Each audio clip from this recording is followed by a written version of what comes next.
Hello, this is Dead Hamster. So today we're going to be playing through some of the custom levels that I've recently made. There is 5 in total now, so we've recently added Toad's Village. So we're going to be taking a look at that, playing through Toad's Village and then all the other custom courses that I've made recently. And then later on in the stream, we'll probably start taking a look at maybe what the next course will be, what the next custom level will end up looking like, and then we'll start working on that one for the wrapping up of the stream. But again, to start, I'm going to be playing through some of the more recent custom courses that I was just finishing up, so I'm going to switch over to here as the game comes up.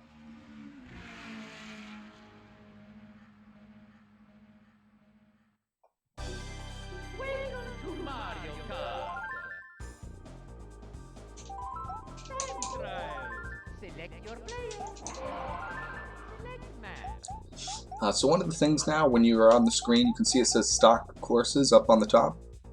Hitting the R button, which will switch to the set, will now actually display which set you're in, and then hitting L would be switching back. Thank you, Solar Jazz, I appreciate that, and welcome to the stream. Hope you enjoy. Mag Striker, welcome as well.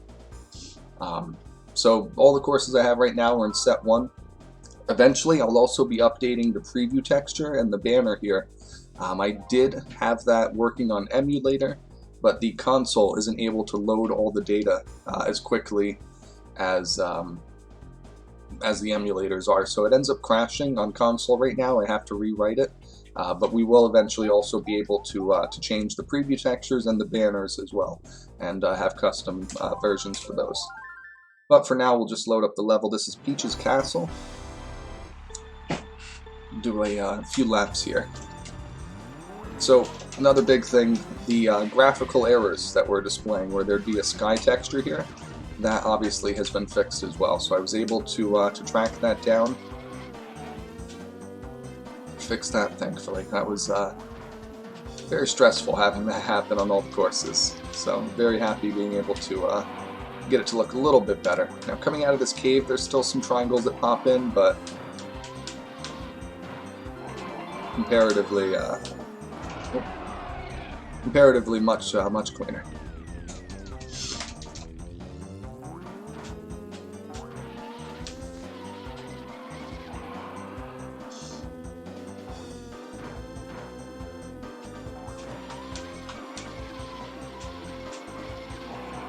Another thing is, out of this cave, the jump has been changed so that it's a lot shallower. Had a lot of complaints about the cave jump being a little bit too steep, so I'm hoping that that will make it a bit easier to come out of the cave there. It does actually seem, for me at least so far, a little bit more difficult, so I might not have done a good job. Yeah, I saw that, Jazz. Gonna have to figure something out for that. So what he's talking about, I won't be able to show you because it's the last lap, but I'll have to retry again. So the finish line extends so far in each direction to prevent you from just driving around in a circle, so to speak, around the edge. However, when I changed the level from Mario's Raceway into any of these, the value that was set originally isn't large enough anymore. So I'm not quite as good at it as others are. Nope. But the gist of it is that you can do something like this, and that counts as a lap. So that's, again, it's a little bit trickier with Bowser or the heavier characters, but because you're able to go outside of what the boundaries of the finish line is considered, you're able to just wrap around and finish a lap that way instead of going around the entire course. So should be able to find the value for how far out that finish line extends, and then change that, and that should take care of all those glitches that you were seeing where people are doing those loops. There's another one in Toad's Village, the new course. Because it's flat in that area, you can just do donut spins, and I've seen some people get 1 point something second lap times. It's pretty funny.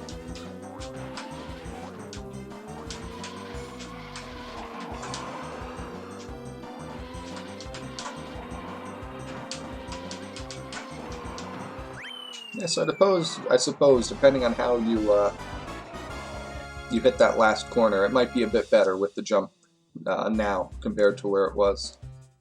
Probably just need a bit more practice coming out of there.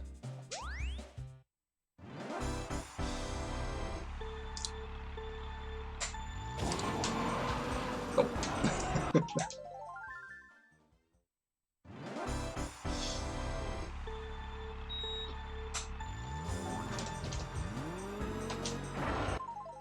Please do, Triclon.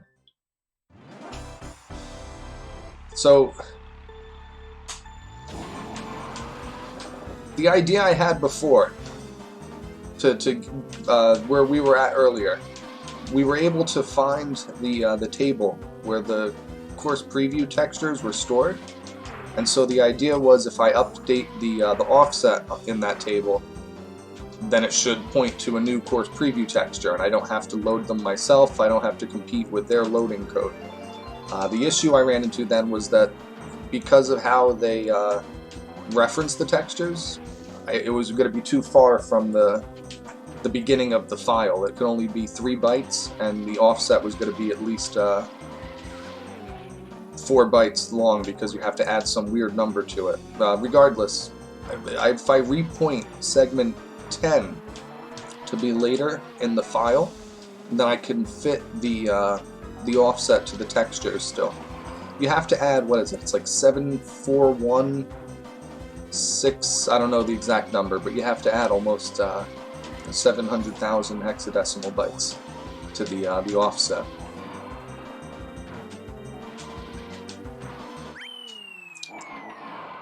Let me see if I can find the where are we?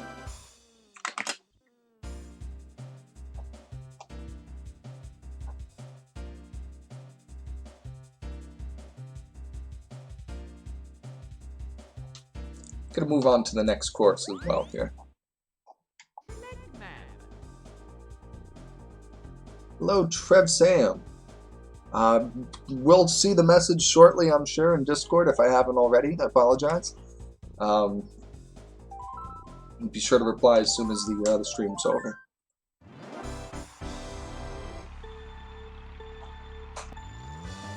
So, Lon Lon Ranch here. Very simple course.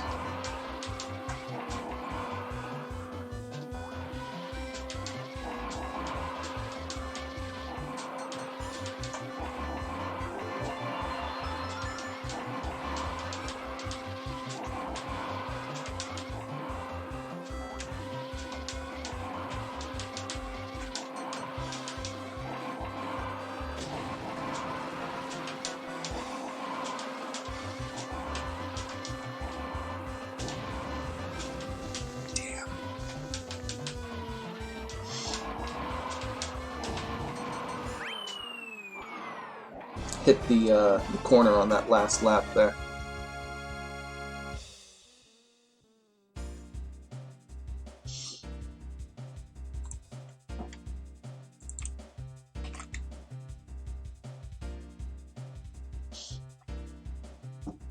Yeah, so it was 0x729A30 gets added to any offset.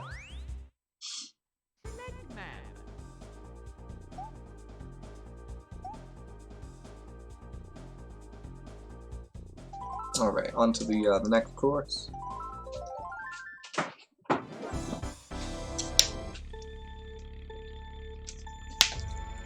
So Boo's Mansion here.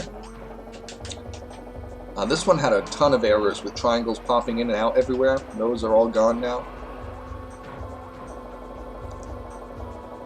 Bowser's Castle music and a nice purple sky color fades into the black.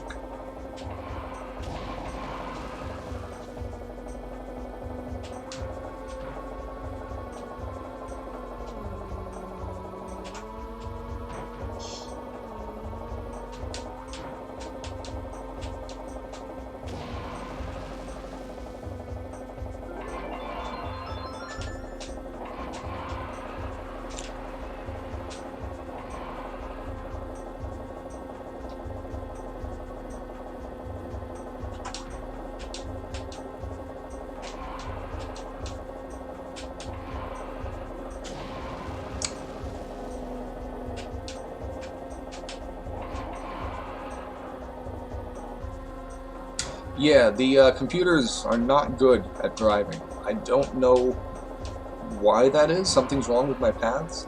If I had to guess, I have a large number of path markers compared to a default course. And the reason is, if I design a really big course, I want to be able to have enough paths, but I have to use the same number for every course. I don't have to, but it's much, much easier to use the same number for every course, or else things get really, really complicated. And so again, using the same 800 for this course, the paths are very close together, and I think that is affecting the AI and their ability to predict how far ahead they need to be looking, and so to speak. I would rather just make the courses, actually, Mag Striker. I don't mind working in and doing all this research and stuff. It is definitely fun. But I've done level design for other games for a while, and there was a full-fledged toolkit that the designers used. And they stripped out a lot of stuff, and then they released it to the public. So we had the actual editing kit that the company used. And then we ended up fixing those stripped out functions and writing our own tools, so we had a very, very strong toolkit for making custom content. It's very frustrating not having that same setup and having to work so hard to be able to put anything in the game for certain. The window's flickering. I could probably, I imagine that's called Z-fighting, where you have two polygons and they don't know which, too close together. I should probably move the windows out a bit then, away from the wall. I imagine that would help.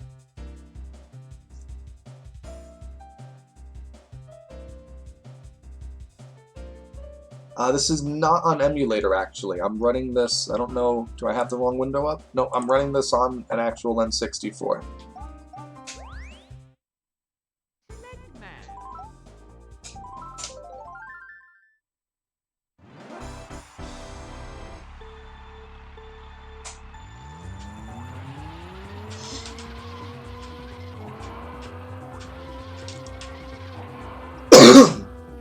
It is definitely possible I've made the road a little too narrow. I've always set it at about 100 units across, which is what this is right here. But I'm starting to think that the other courses might be a bit bigger than this. I felt like Luigi's Raceway Road, for example, is a little bit wider.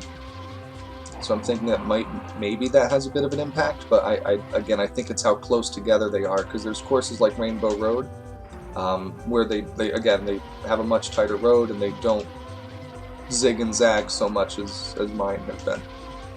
So if I had to guess, the only real difference between this and, say, Micro Mountain, or even this course before it, where I used the same number of paths as Mario's Raceway before I rebuilt it, didn't seem to have the same issues. So my guess is that number of paths being so tightly knit, the game just can't handle looking ahead only 4 or 5 paths and getting, 5 inches in front of itself instead of, 5 or 10 feet. But I don't know. Figure it out eventually, I guess. Oh, the Windows flicker on emulator. Gotcha.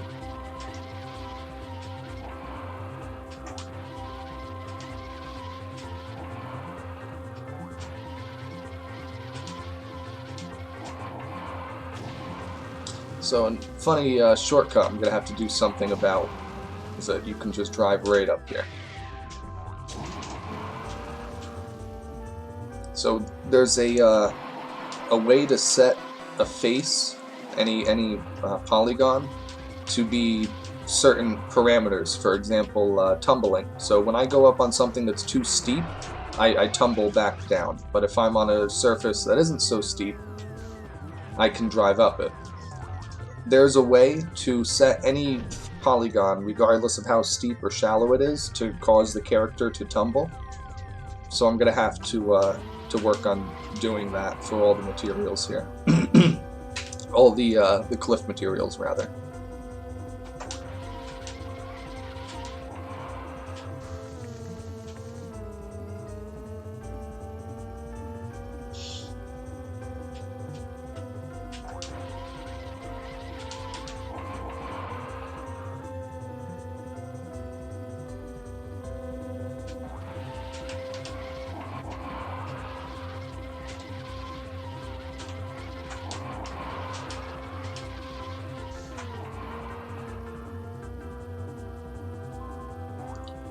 you so much. I appreciate that.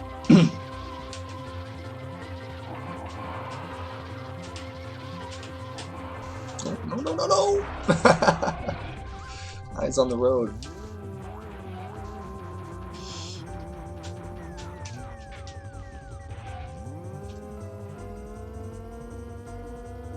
Alright. Bringing it home.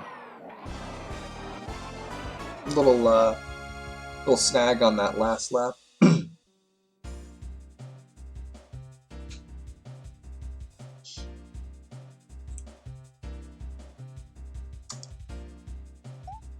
Thank you guys for the follows. I appreciate that. So we're gonna switch over to the flower cup now. So another thing, when that again was working on emulator, if a course slot, for example set 1, these don't have any courses loaded into them.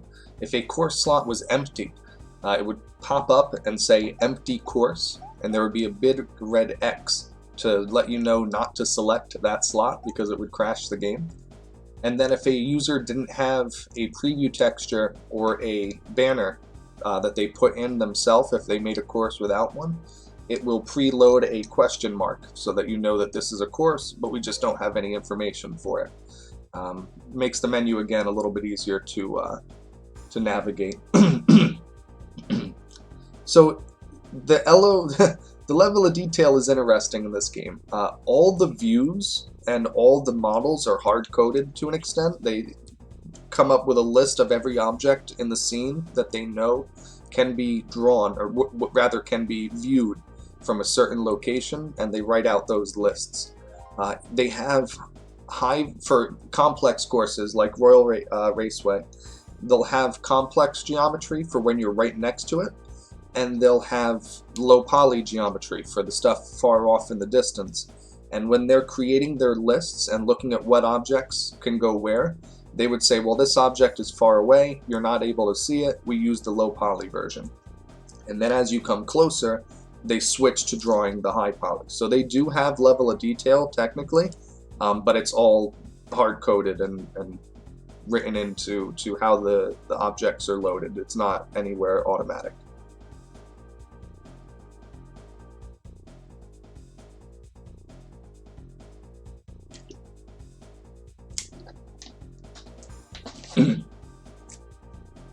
Alright, so this is the new one, Toad's Village.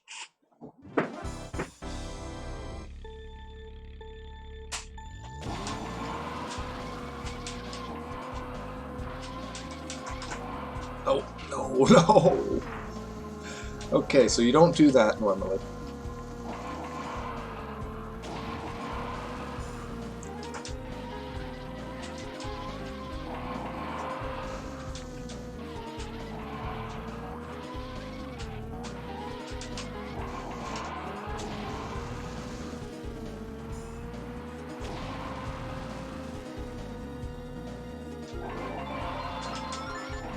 And that's a lap.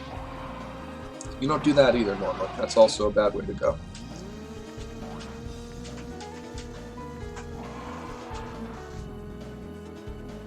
So this area here, if you were to try to drive off into the hills, is out of bounds. So Lakitu will drag you back into the regular area.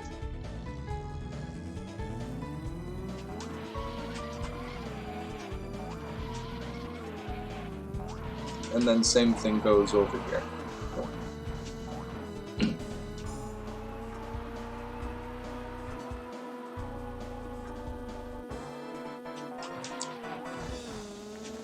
So one of the theories I saw a person named Rena post that I thought might be pretty interesting. So DK Parkway as well as Donkey Kong were added late. I don't know what the licensing deal was with Rare, but it seems like they weren't sure whether or not they could use Donkey Kong until pretty late in development, and so they kind of rushed in that character and that level for sure. One of the things that Rena suggested is that level may have been designed by a different person who did the other levels, so I don't know how many people worked on actual level design and how many people were involved on the team in actually designing each course. But the idea was that because it was so late in development, It may have been somebody else who designed DK Parkway and did it very quickly, and that's why it suffered so much. So that's the course there. Pretty simple, pretty easy. It's a nice track, I feel, fun to navigate. And then, as I was saying, of course, there's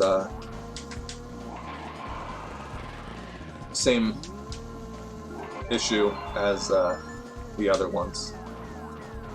So here's oh, I didn't get it that time. Got to go a little further. There we go. And lap number 3.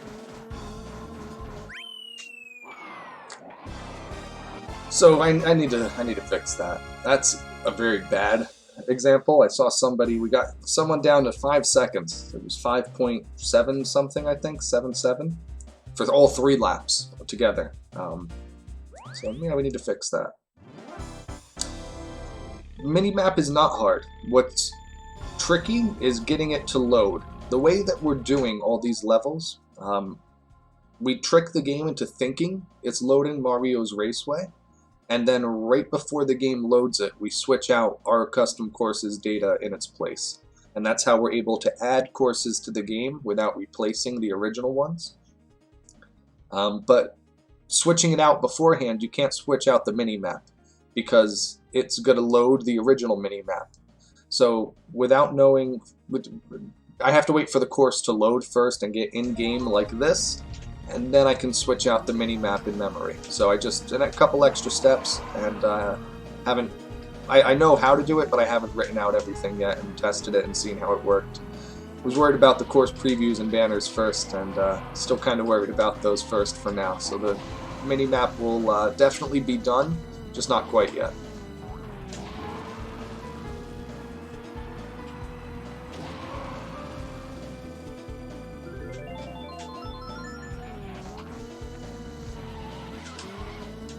Bonk.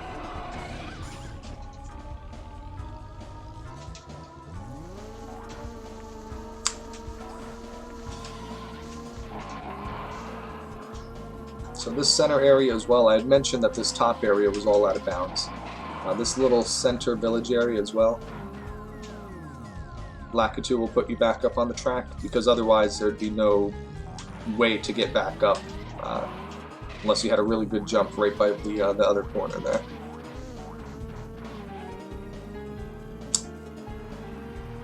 Yes, Mag Striker, exactly that. It uses a whole ton of hard-coded addresses. So every frame, the game says, okay, at 2,000 bytes into this data file is this object. That, for example, maybe it wants to draw that mushroom every frame, regardless of where you are on this course.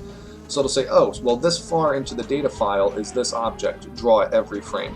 And there will be like a dozen of those for every course. And some of them are complex objects, like a thwomp moving around in Bowser's Castle, or the sign in Mario's Raceway. And some of them are simple, like a mushroom house that just sits in the corner of the course. So without being able to edit the game's instructions to remove all of those hard-coded objects and repoint them to nothing or get rid of them, it's very complex to replace the courses. So we have Micro did all the research and all the work and more or less got everything for Mario's Raceway. I still have to figure some stuff out, but he did almost all the legwork, and that's the very hard, complex part. So instead of doing all of that research for all of the other courses and trying to figure out where all of those instructions are, it's actually a bit simple to switch in Mario's Raceway instead.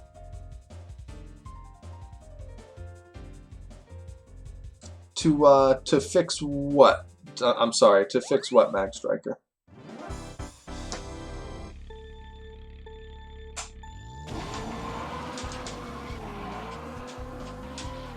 Nope.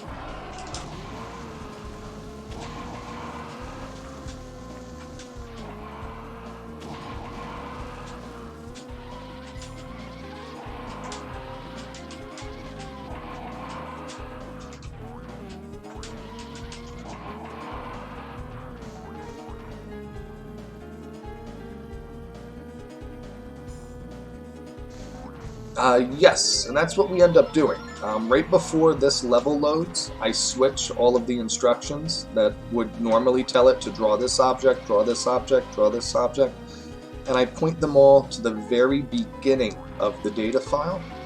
And at the very beginning, it just says, stop what you're doing and go back to whatever you were doing. So, and it's a single instruction. So every one of those original hard-coded addresses instead does nothing and then continues with the game's code. But again, the hard part is finding all of those. So Micro had already found all of those for Mario's Raceway, which is the course we replace, but not for any of the other courses. So there were still 15 regular courses and the 4 battle courses to figure out, and it's quite the tall order to find all of those addresses for everything.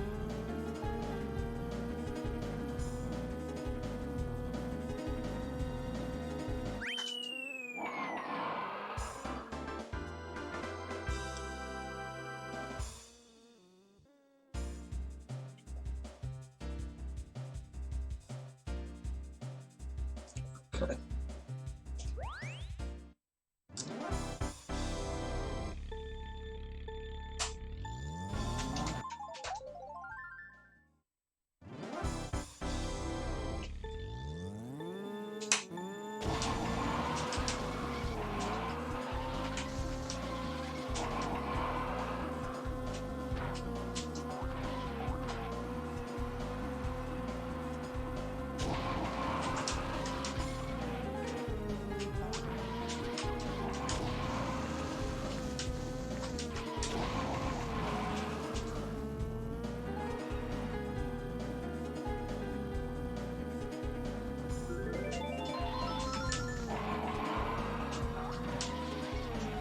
That's why it's not. I was confused why that wasn't my fastest lap, and then I remembered the silly donuts I was just doing.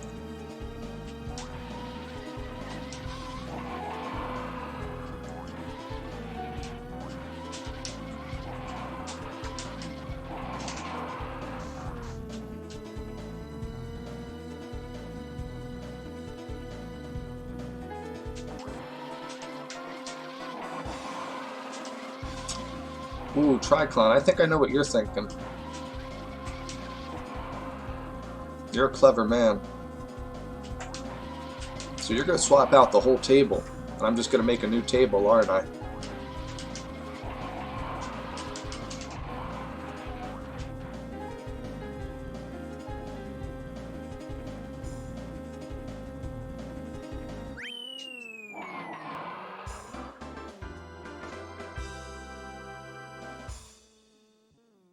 I'm 25, alright.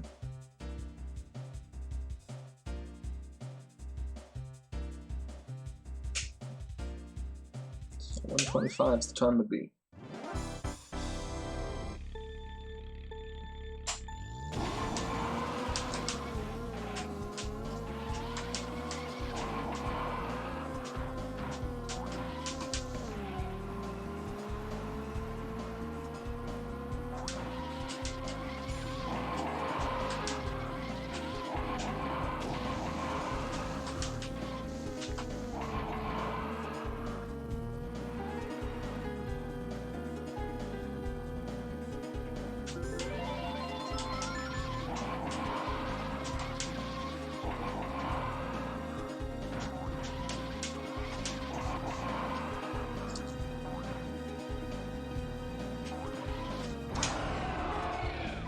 Alright.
Damn, that was awful.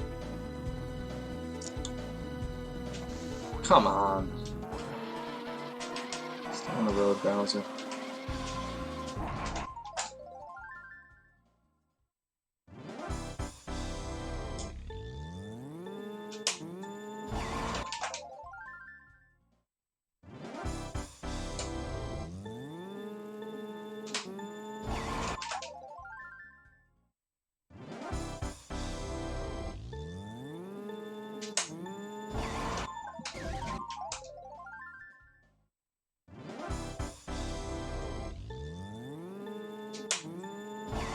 Too early. Okay.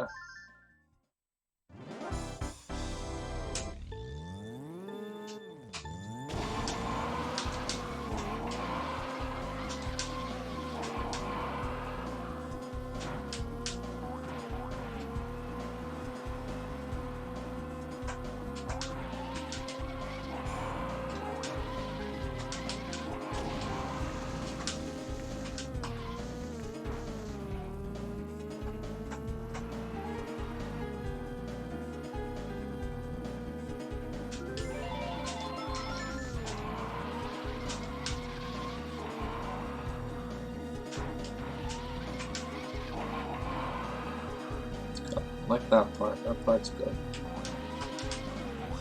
I didn't do right.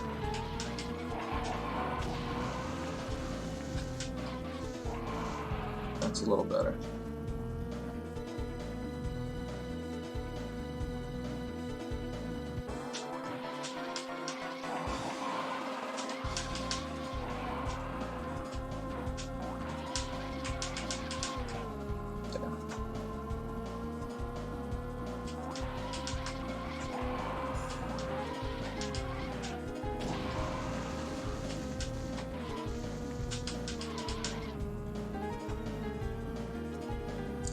Rough. 123 though.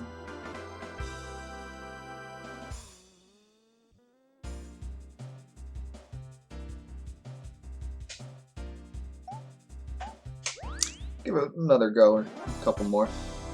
And switch up to another.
They should be there, the item boxes. I've been meaning to figure that out. That's on the list.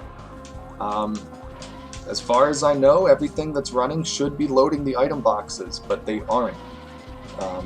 So, not sure yet. As for the, 1 second, give me just a moment to get around this corner.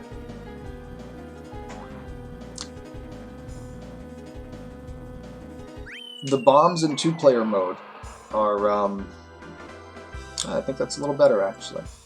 What, 0.06? No, slower. So the bombs in 2-player mode are placed based on the path markers. The game automatically places them. And from what I'm able to tell, it places them based on the original count in Mario's Raceway. So it'll have, after 70 markers, path 1, after 70, or bomb 2, after 70, bomb 3, because it thinks that there's 500 markers.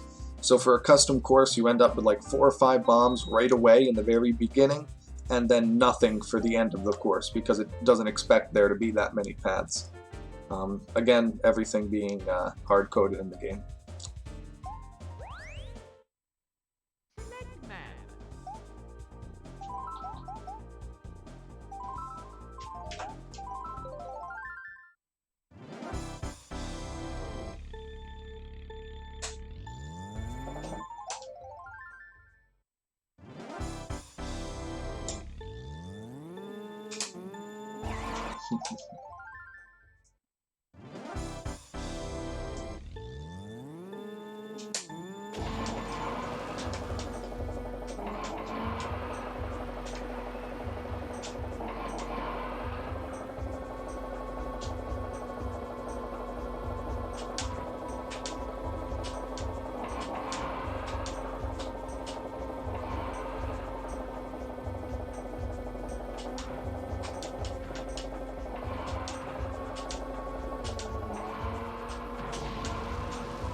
Yes.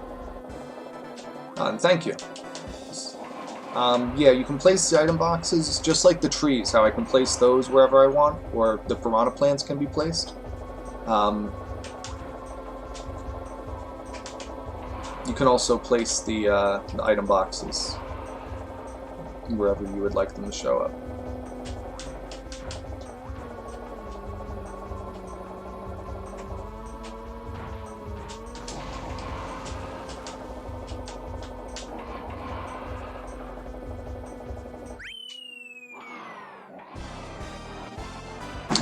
And 43.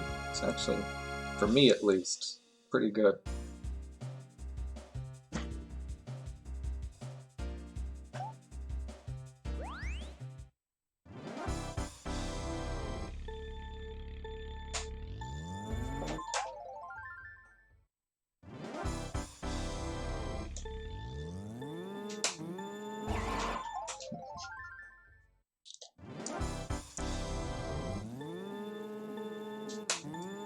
Yeah, that right there is pretty much 95% of what Overcart is based off of, is that single page.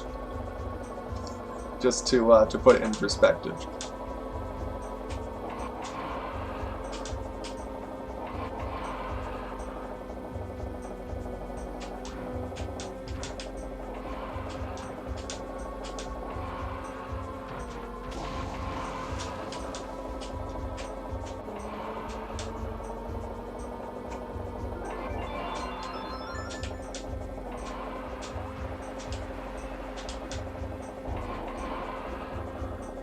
For the bombs, I think I'd have to edit the game's assembly instructions, figure out how it's setting those up. So I'm going to say no to that, only because that would be stuff that we'd have to do a lot of research for that isn't as important as other things that we'd have to do a lot of research for.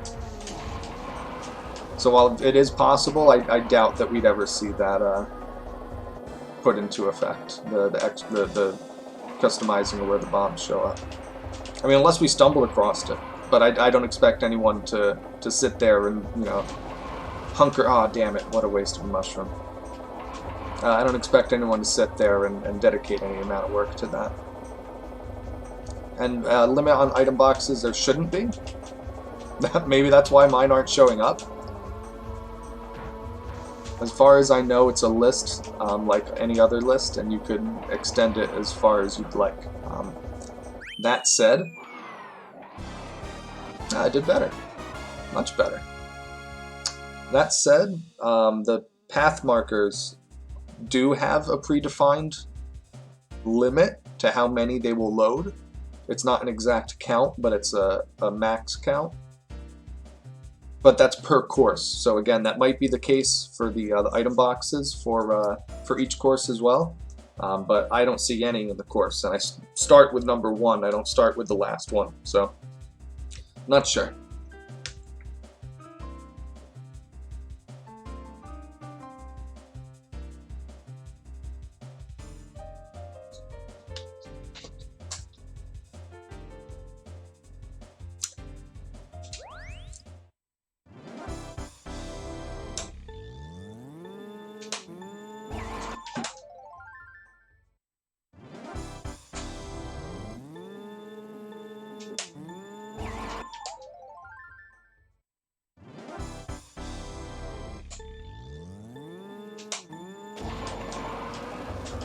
Ooh! Triclon. Does that limit include the trees? It does! Oh, that's why. Son of a bitch.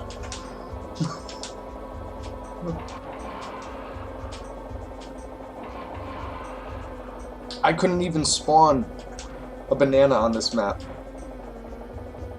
Damn it. Why are you telling me this now, Triclon? You need to tell me this months ago. Months ago. Fuck.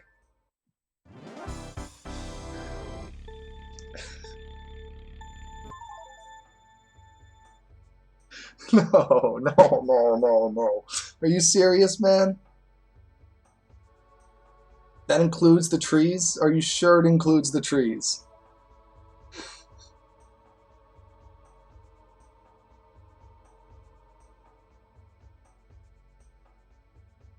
Oh,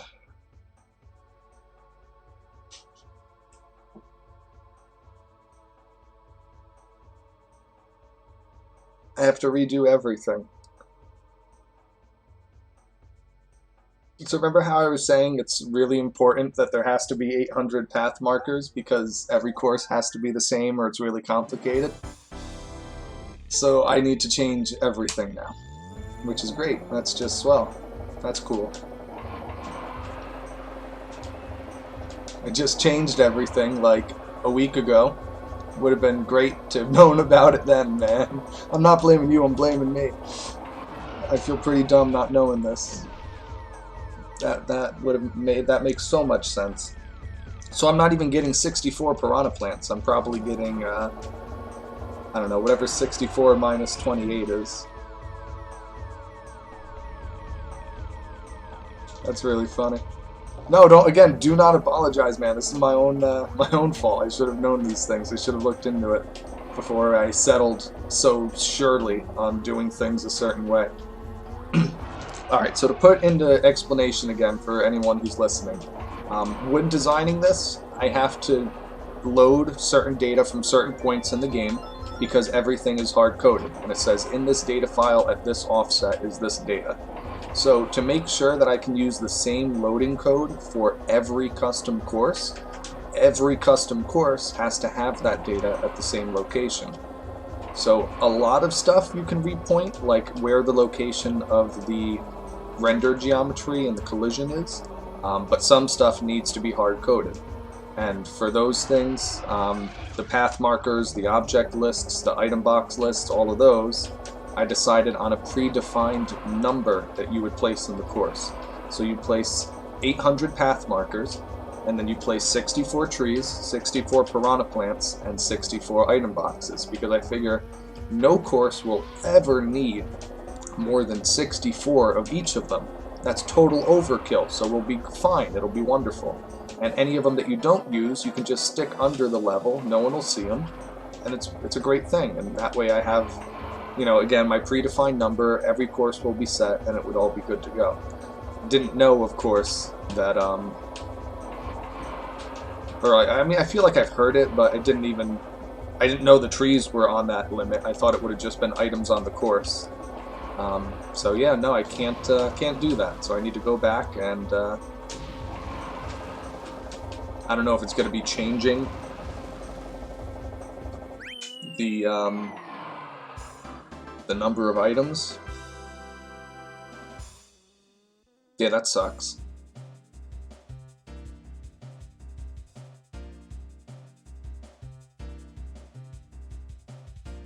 I wouldn't even think of it being a thing. Because it's like 100. When would you ever get up to 100? Unless you were just doing gross overkill. Oh, man. What sucks is that that's at the very beginning of the file. It's like path markers, trees, piranha plants, item boxes, and then everything else. It's not like it's even in the middle. It's literally I have to rewrite everything now. And it's not like it's a difficult rewrite, but it's just going into every single line of everything I have now and moving it up by, you know, 500 bytes or whatever the data difference is going to be. It's just really, I think it's funny right now because I don't have to do it until tomorrow. Tomorrow I'm going to be upset again. Right now, though, it's kind of funny.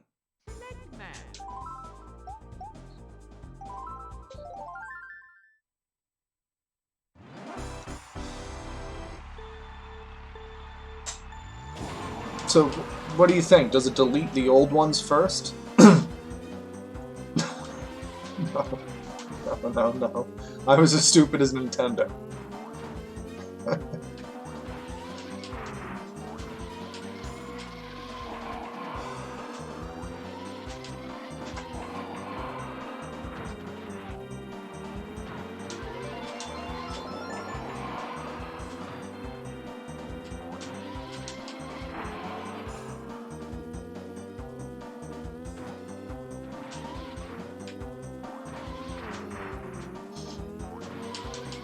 Oh man, that's really funny.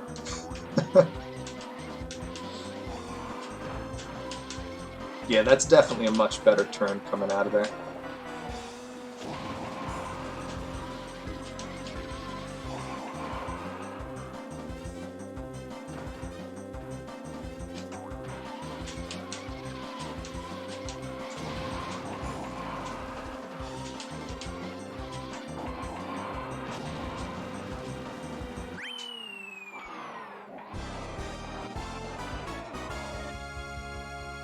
Alright, Bowser. 106, not bad.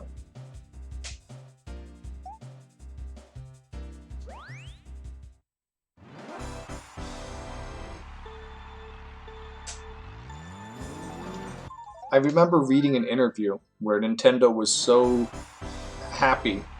One of the programmers was so happy because he had said something like, wouldn't it be, when playing Super Mario Kart, wouldn't it be amazing if you could put 100 bananas on the track?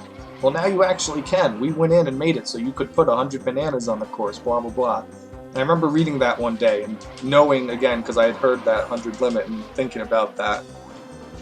And it was funny how he's like, you could put 100 bananas knowing that it was exactly 100 for the limit. Ooh, Bowser.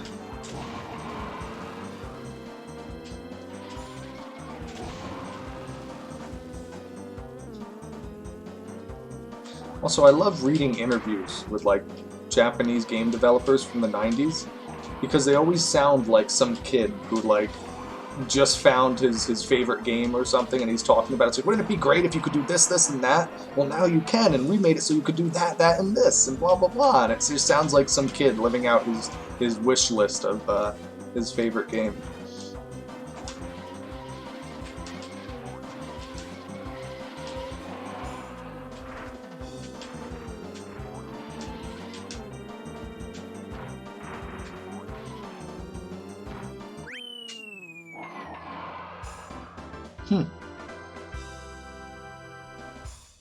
The time trial makes sense. The battle is a bit creative. I don't know if I would have come up with a standard battle mode by itself.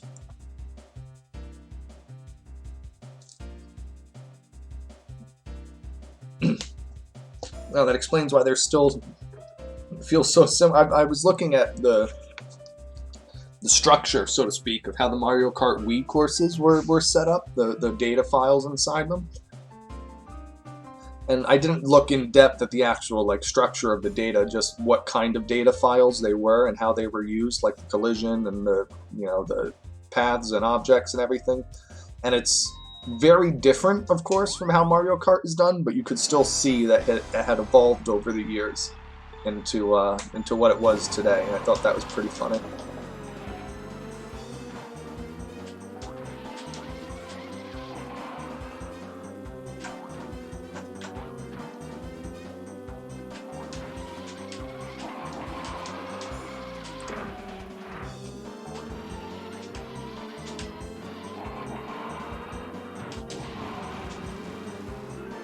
Awful lot.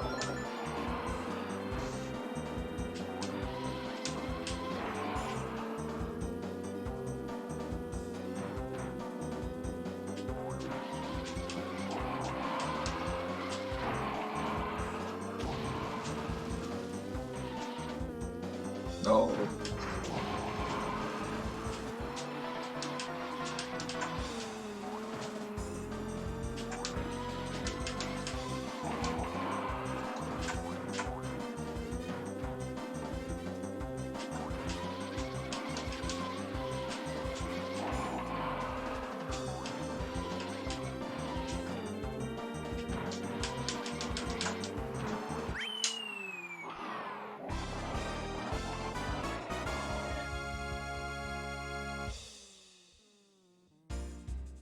It's actually a 2.4 route as well, Trev. I'm not sure if that one might work better too.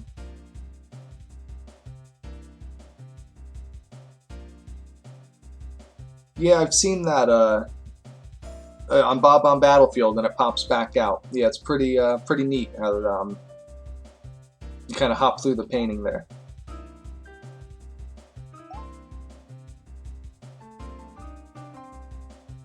Eh, we're working on things.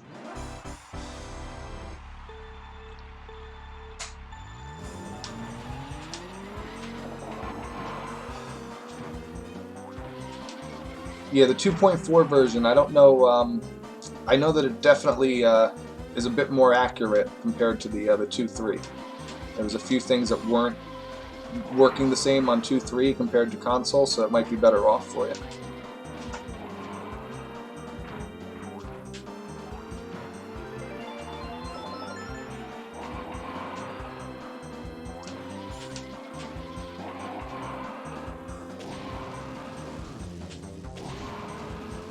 So you can put custom music in, but you'd be replacing an existing song. So we don't have any way at the moment to add new music in without replacing the existing songs that are already there.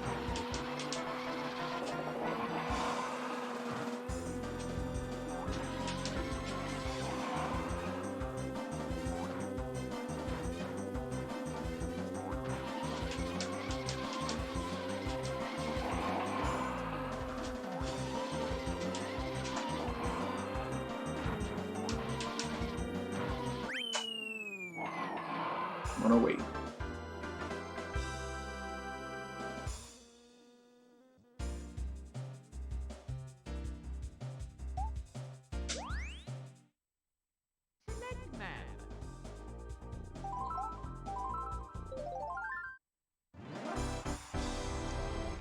Yeah, so that's the snag. So like for example, this song or this track uses Choco Mountain music. So I could swap out whatever song the track uses, but then all the other ones get replaced too. And we're trying to keep the original stuff in there as best we can.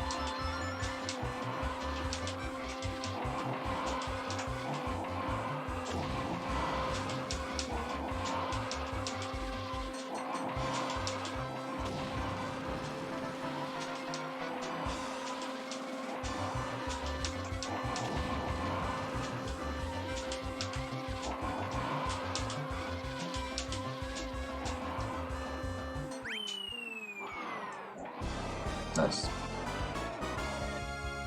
Oh man, I imagine they probably look great, especially if you're using an emulator where you can bump up the resolution.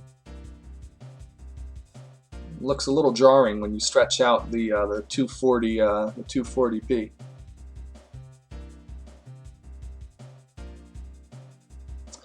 That's the thing. Just figuring it out bit by bit. I wasn't even sure we'd ever be able to add new courses like this. I always thought it would just be replacing the originals. So it's just, yeah. There's a N64 Sound Tools program that edits like almost every music, or for the music for like almost every N64 game. We can use that program with this, or I think it's called Sequence 64. I don't know I haven't messed around with it too much myself. So you are able to replace the songs themselves. It's just figuring out how to add and swap the music in and out that's going to be tricky. It's very good, Triclone. I'll be excited to check that out later. I'll have to start messing around with that.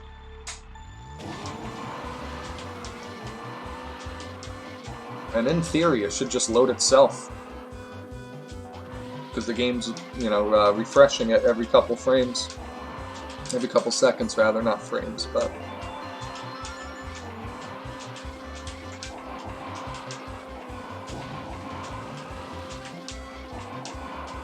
Damn!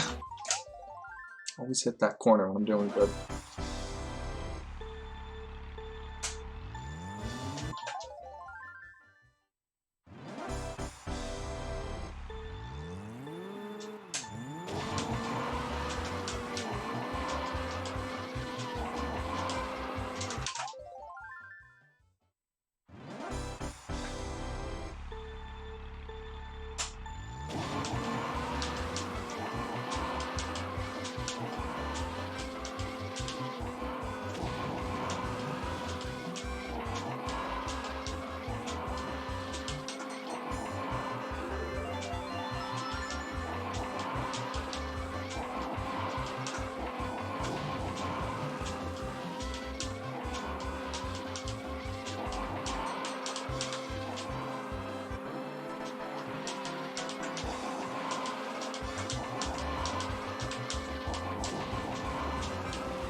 There we go.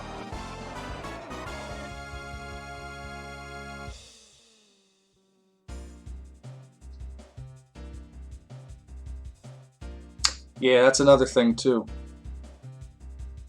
Oh, that. I have no idea.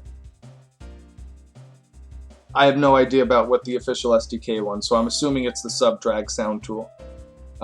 Again, I don't know too much with the sounds. I just know that we can only replace the existing ones, and I haven't looked into any of the specifics of how we would be swapping those around or how I would get the data in and out. It's something I'm sure it can be done. It's that's so much to tackle, and that's going to be a bit in the future, I think. Nice, 4107.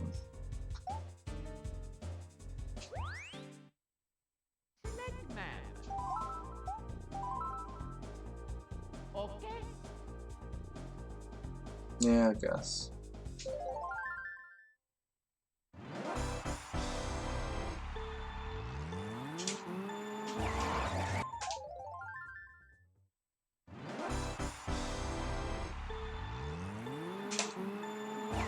Come on, Bowser.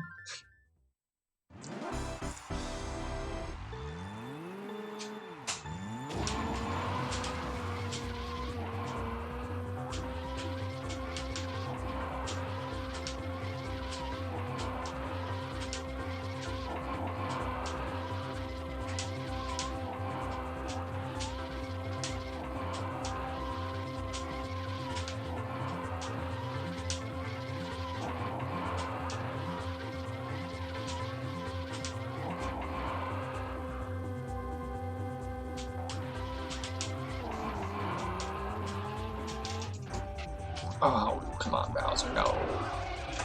Bowser, you're killing me. You're doing so good. Something new.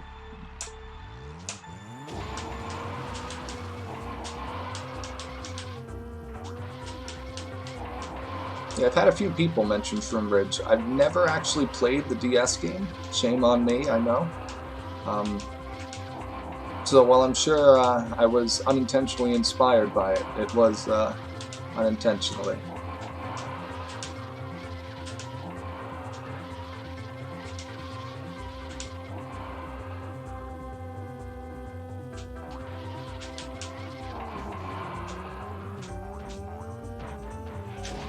Nice.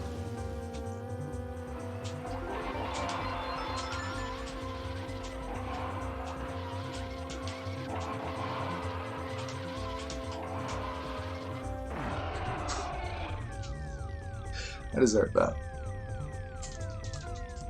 That's my gift for doing this terrible fake shortcut run.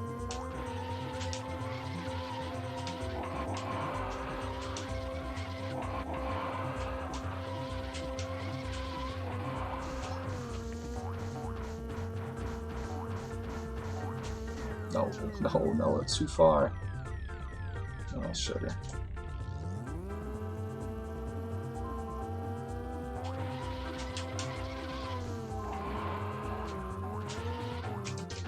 Nope.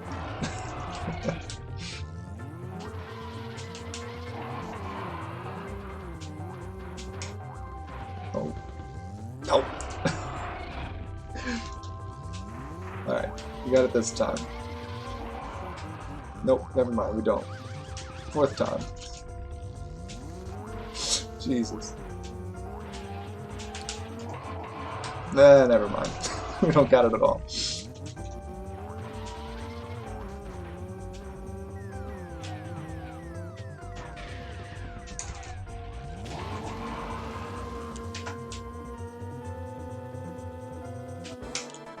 Oh, that's not even the last lap?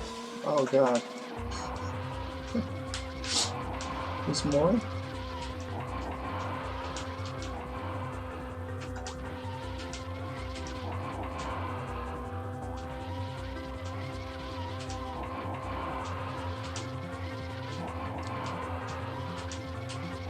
What's going on, Smith Jr.? How you doing?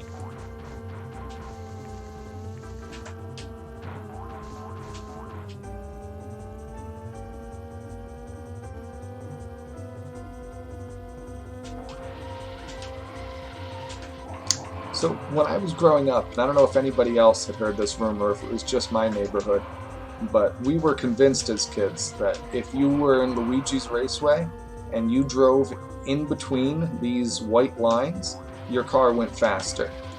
So you kind of had to debate if it was worth going on the inside of the track or in the middle, where you'd get the faster speed. Now, of course, this is complete rubbish, and you do not go faster at all in the middle of the course. And I don't know why we ever thought that as kids, but man, that was absolute law in Mario Kart 64. You always had to drive in the middle of the course so that your racer would go faster. Anybody else ever hear this? Is this just my neighborhood? Love all those, those gaming rumors that you heard growing up,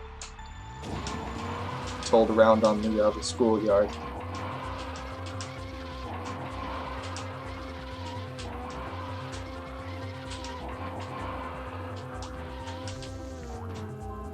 That's right. Real strats, like holding down B increases your chance of catching a Pokemon. They hit it real good in that source code. People still haven't found it, but I know it's in there. You throw the Pokeball, you hold down B. Everybody knows this.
There we go. See, was that so hard, Bowser?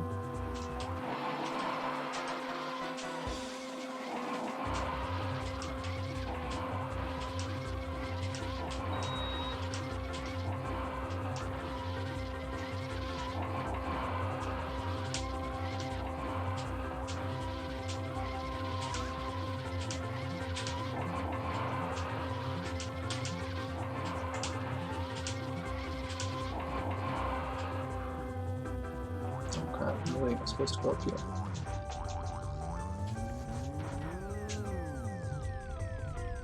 There we go.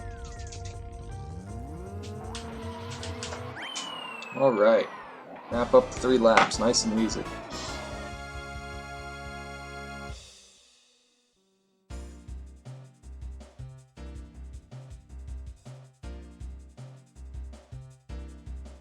Boo steal your coin, you have to mash A to stop Boo. Yep, oh yeah, we always help our allies. Or if somebody is stealing from somebody else, you mash A to help them steal. See, the game knows if you want to help them steal coins or if you're trying to stop them from stealing coins. It understands your intent.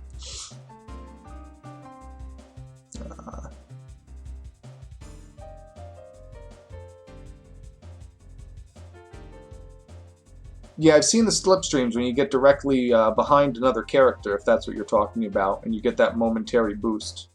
Yeah, yep. A cheater? I don't know what you're talking about.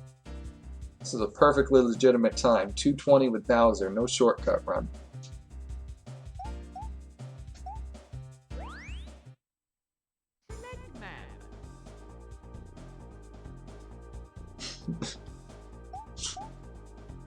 Oh man, I was about the Smash and Melee. I can't tell you how long I looked for Sonic in Melee Smash, convinced, because of that stupid April Fool's article. Or what was the other one? I don't know who had a GameCube or a Dreamcast, and they had Sonic Adventure 2, but there was about 500 different rumors for how you could get Super Sonic in multiplayer. for Sonic Adventure 2. And all of them were false, but like they were so well made back in the day, because they would tell you to go to this place and do that, and hop up here, and there's a secret place over here, and blah blah blah. And you'd go there, and all of these things would be true, and then it'd be like the last 2 steps are the fake ones, and it's like, oh, you bastards, you had me running around doing all these things. But man, fake cheat codes as a kid. Believed anything on the internet.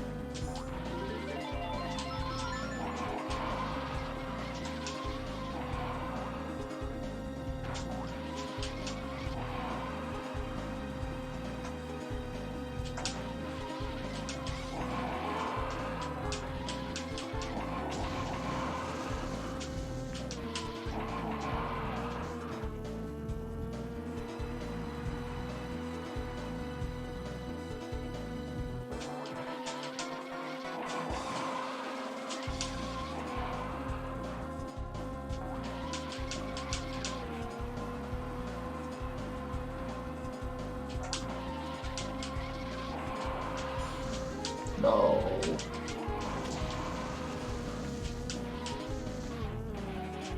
I was doing so good.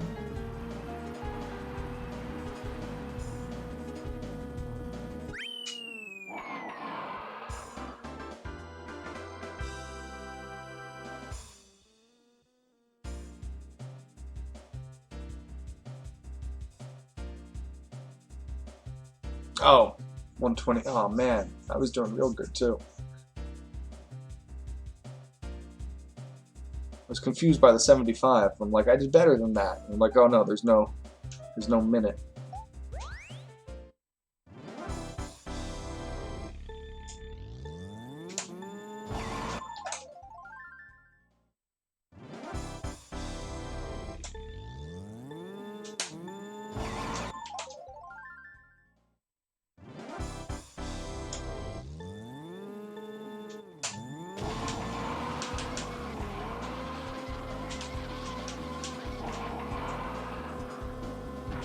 Well, I've explained the Mew under the truck thing, the way that worked. See, there was only 5 copies of the game in the entire world that had the special code running on it that had Mew. So if your cartridge didn't have Mew under the truck, it never would. There was only 5 in the entire world that had Mew. That was the schoolyard rumor I knew.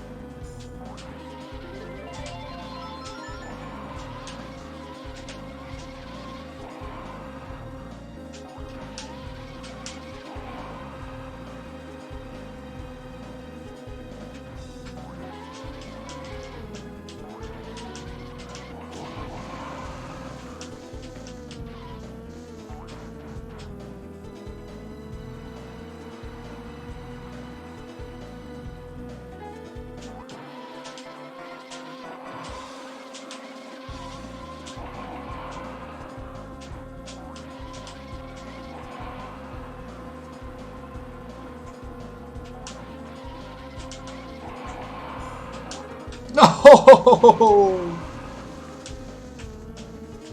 There he goes. That was my chance. That was my chance. And I blew it.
Ugh.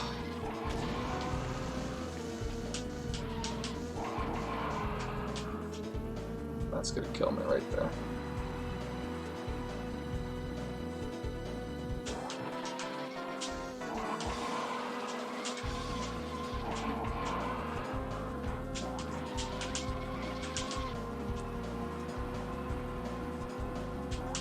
He's right behind me.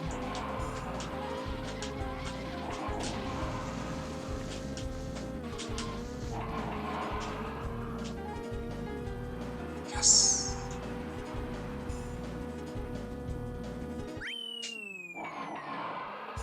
$22.92.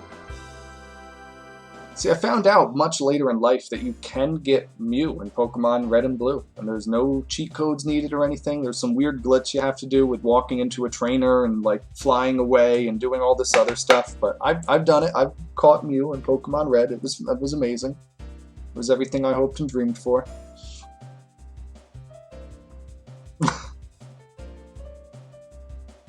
So, me and my friends got, we played Kingdom Hearts when it first came out, and we were absolutely mesmerized. We loved the game. And then when Kingdom Hearts 2 came out, one of my friends got it, and we were all sitting around watching him play, and we're like excited to like get to play it after him. We're all going to share the game. And he's going through the very first area where you're playing as the in Twilight Town, and you have to get a whole bunch of money to go on the train.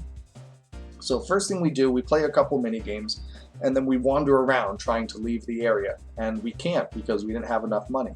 But we didn't realize that you only need to get some money and then come back to the train station. So we figured, oh, so the game's going to tell us when we have enough money and we'll just stop then.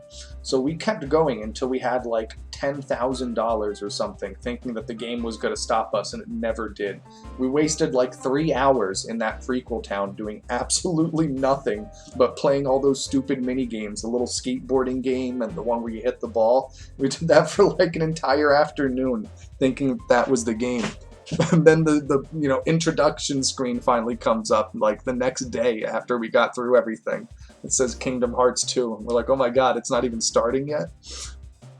Yeah, it was pretty funny, and that story made me think of it. Triclone getting 10,000 or 100,000 coins, hoping that something will happen there.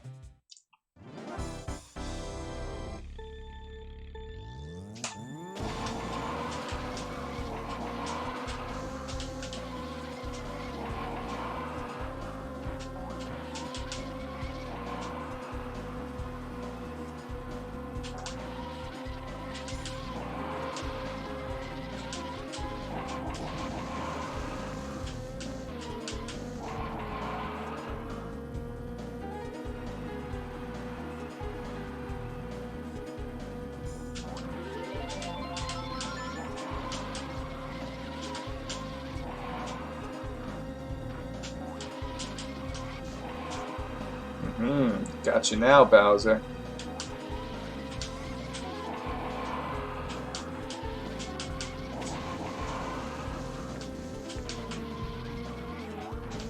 Not anymore. That's gonna give you the lead. It all comes down to this last lap.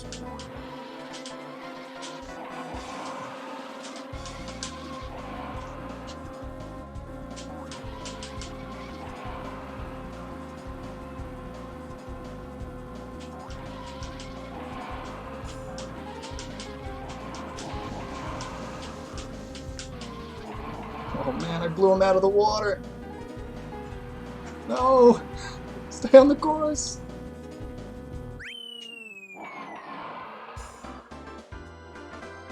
So yeah, great game. It was only one level long. 122.11. Alright. Oh man, now I gotta get 121. Yeah, I gotta try to get 121.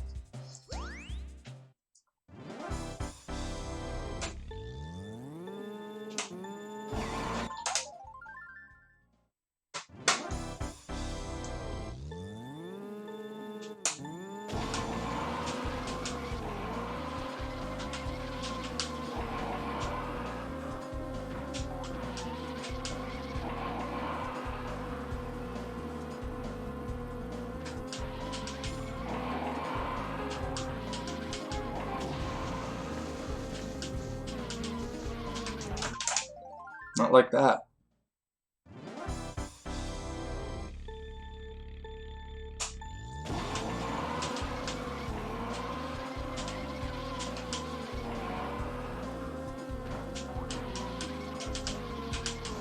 Not like that either.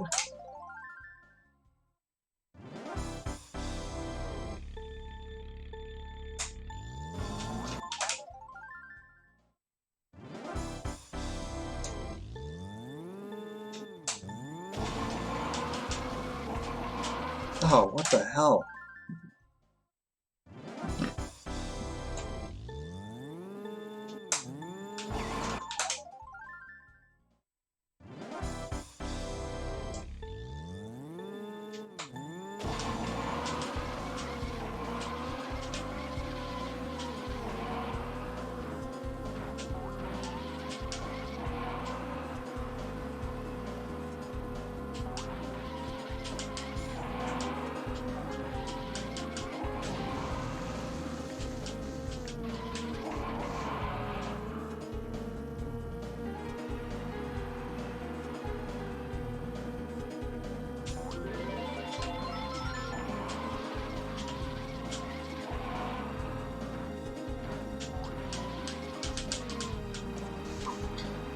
I know. Well done, Bowser. Alright, you got it this time.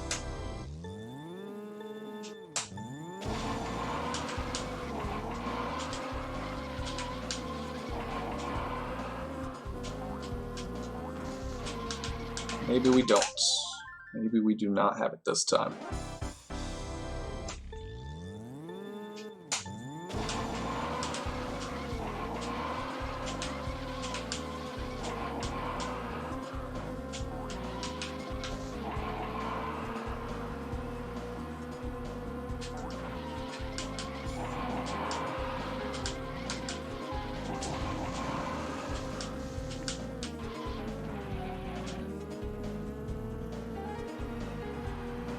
Didn't get the mini turbo on that. It's gonna cost me.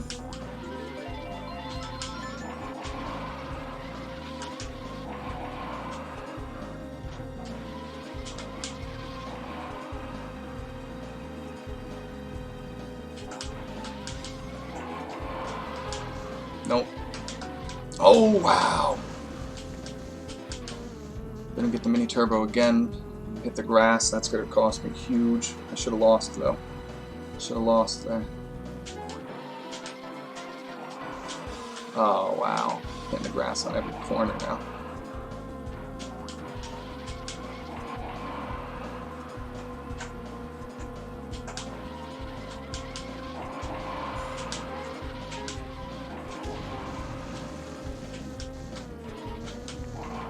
Yeah, Bowser. It's such a good last lap. Damn. Damn.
Come on, go Bowser!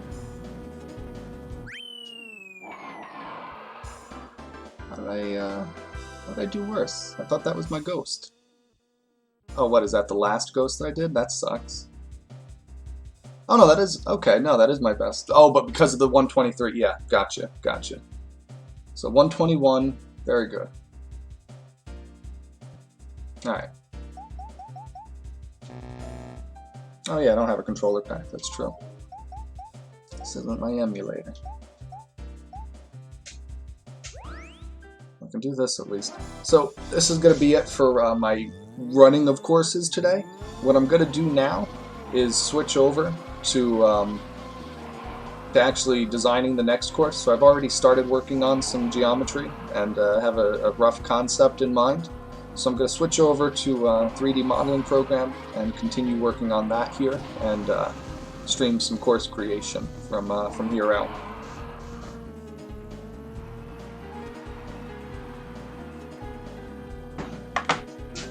So definitely get 120 with Bowser. That's definitely on the table. Especially if I cheat, then it's easy.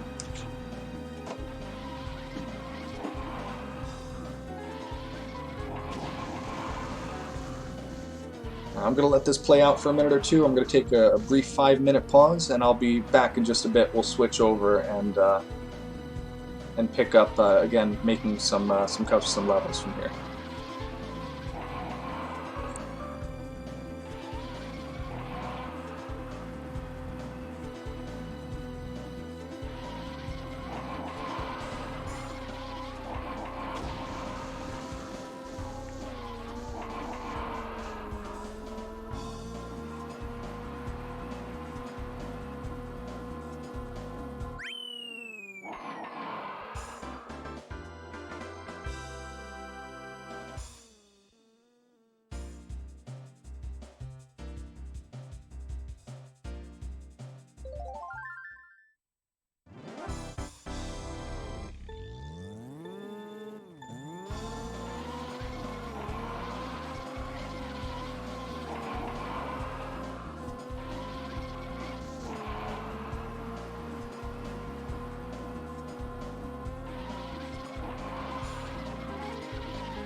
Alright.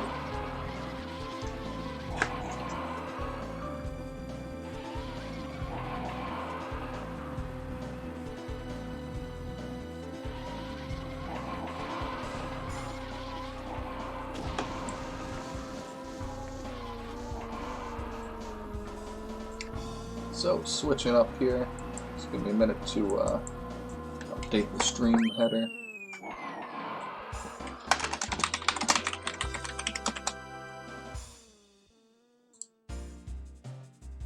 There's that.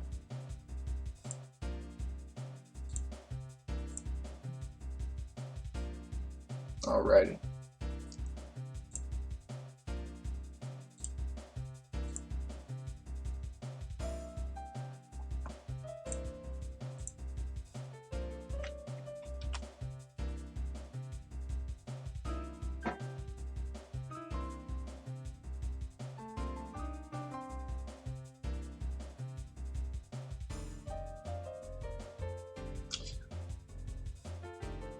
So just waiting on 3DS to start up here.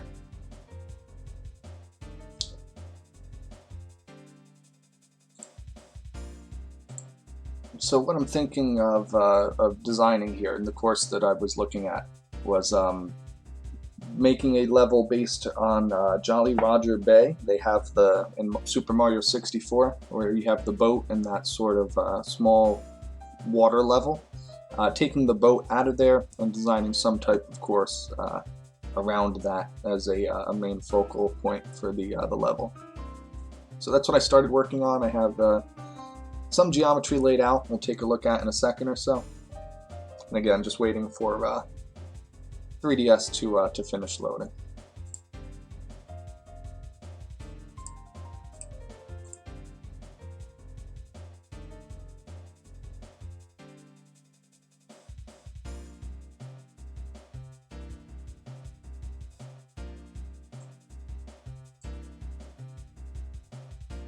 There we go.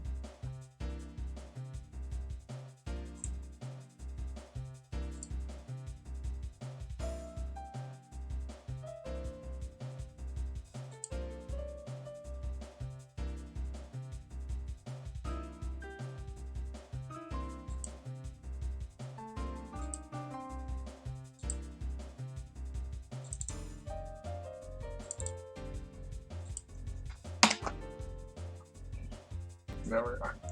So not very much started yet. Just sort of the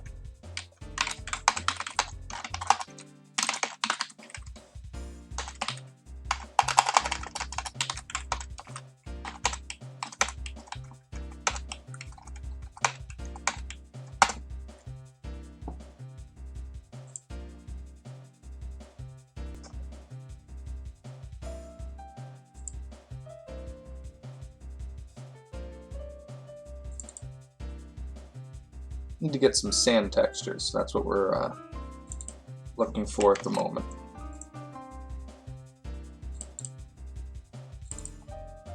Oh.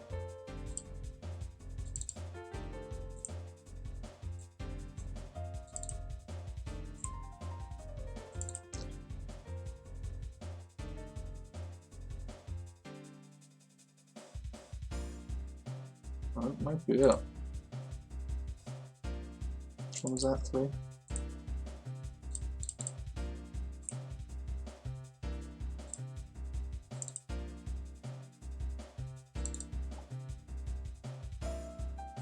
What's this here? No, that's what I want.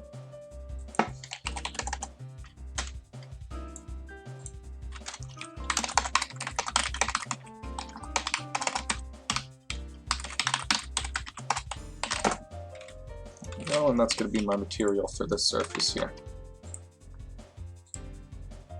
So going in, grabbing my materials from this folder. Okay.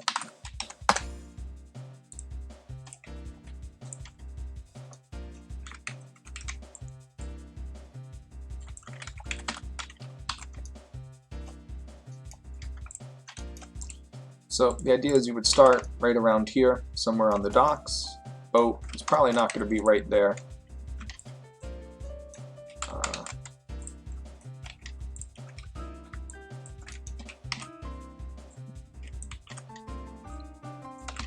Imagine probably something like that.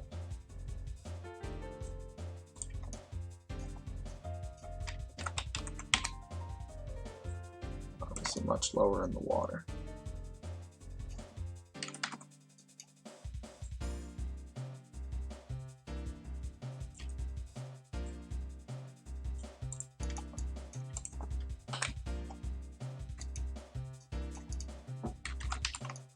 So you would start off on the docks and then proceed to a beach. That would proceed from some time, and then eventually you would come back out to the docks here, I imagine with a jump over an entrance to the little harbor here.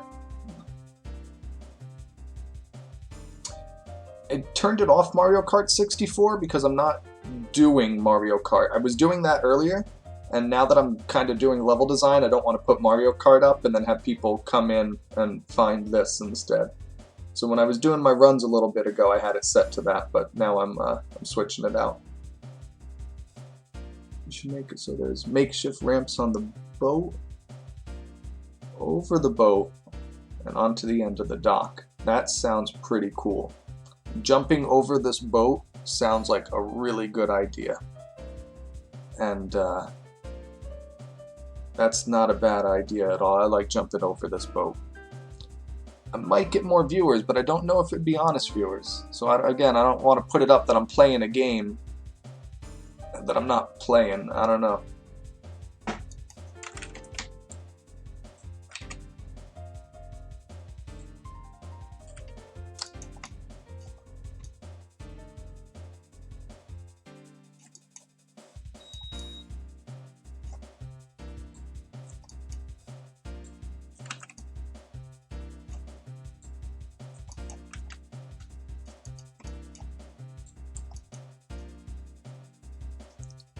Well, it would have to be, Alright, fair enough. I'll have to, give me 1 second then.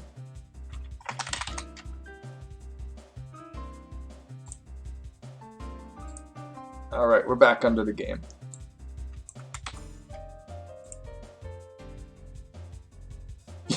No, it's not going to be a lag boat. My boat is going to be well designed.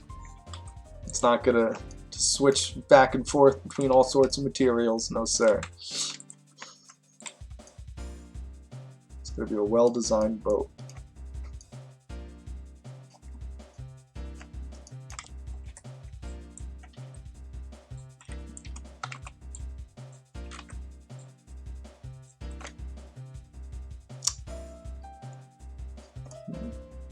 I like what you're saying with the making the boat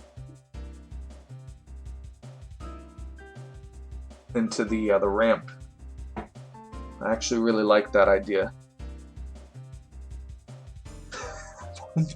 Just drive in reverse through this section. Flip the car around, hold B and down, and then proceed backwards. It's actually quicker to go reverse due to the lag frames. Alright. Now I gotta straighten this boat out. Hold on.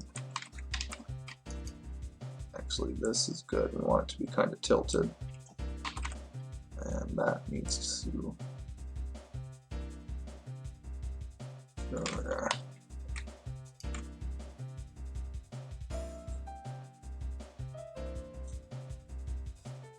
No. Oh, yeah.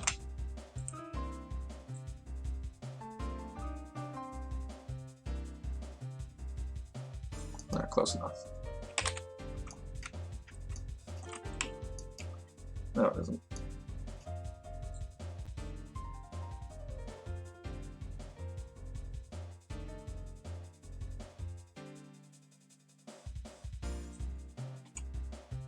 Alrighty. Something like right there. You know, what I'm gonna have to do is probably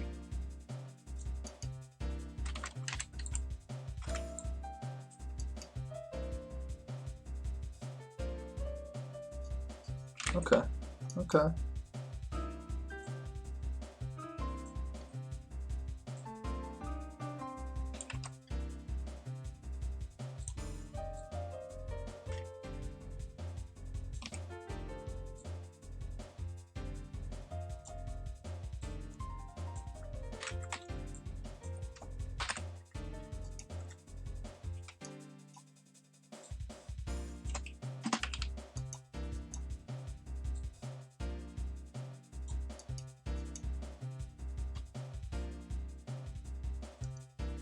Yes, yeah, so what I'm going to do is I'm going to cut out this, and I'm going to have you come in through the back of the boat. You're going to come up through the front. This is all going to be evened out so that it goes straight from here to there. And so you'll come up the boat, up this, straight off the top, and then land on another platform to continue there. So you're going to actually, again, I'm going to put a hole in the back of the boat. You're going to come in through the captain's quarters, straight through the front, and then jump out to another section here. Thank you. It's your idea. Or someone's idea. Maybe not yours. Someone said it. Someone's idea, not mine.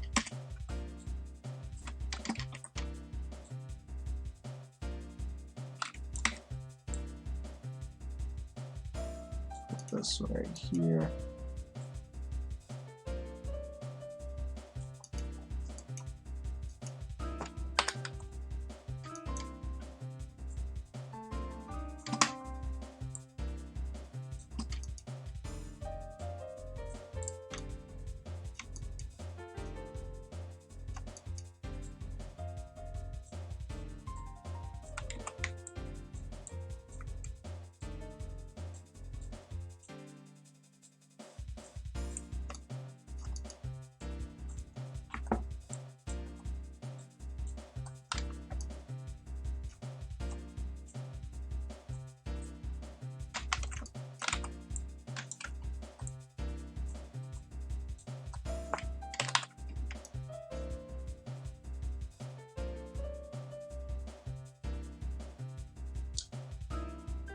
Drive-through might be a bit much. The camera can't go through tight areas like that. I'm actually a little worried about this. The way the camera kind of sits up at an angle, it's awkward. Could definitely put one next to the shore to drive next to, but rooms generally have to be at least a decent size so that the camera can fit in there too. If you've ever... Snoop Blacks did a video where he does courses upside down, and there's a part in Skyscraper where you drive into an area and it screws up because the camera is outside of the level, so it doesn't look right. You see the other side of everything. I'm going off on a digression, but can't make things too small.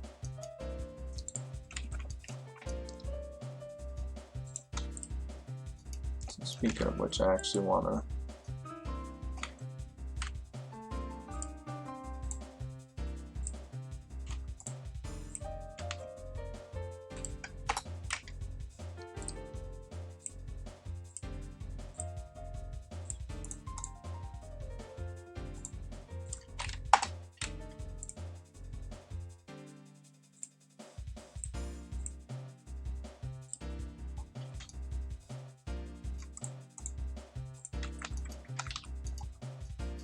Alright, so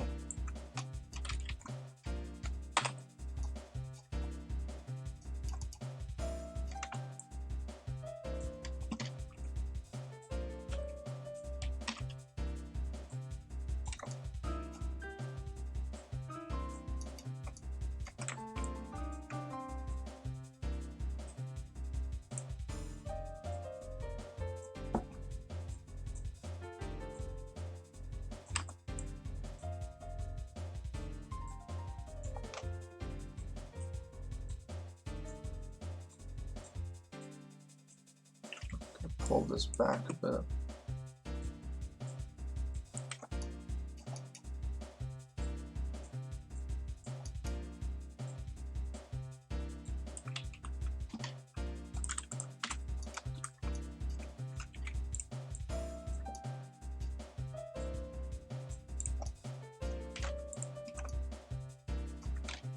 learned I gotta make these walls steep or people are just gonna drive up them and cheat and drive around the course. So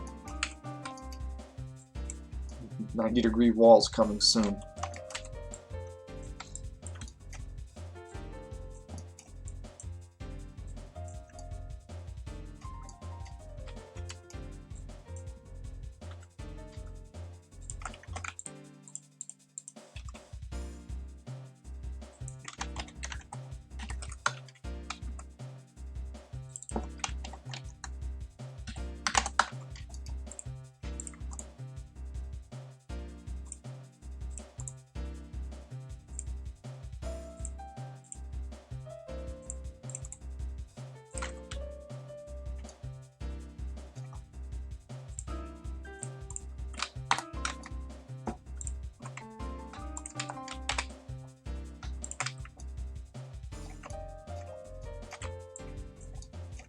Why come you do this?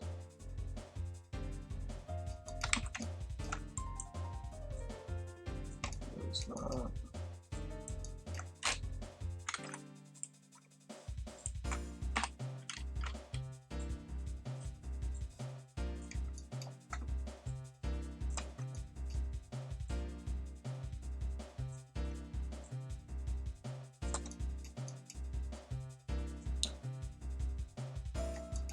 Alright, so only have to go out a little bit further, I suppose, and then I have to close up the beach.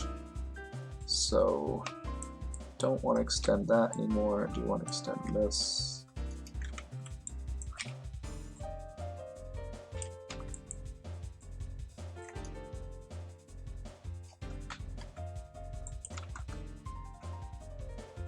Probably once more. To there.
Something like that.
Really? That's interesting.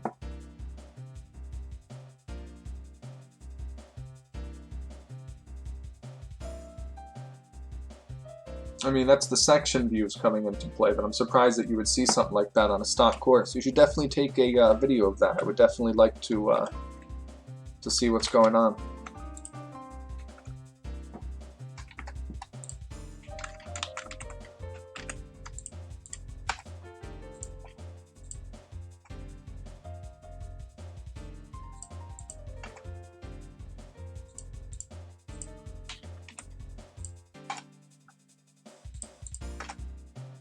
Okay. Shush.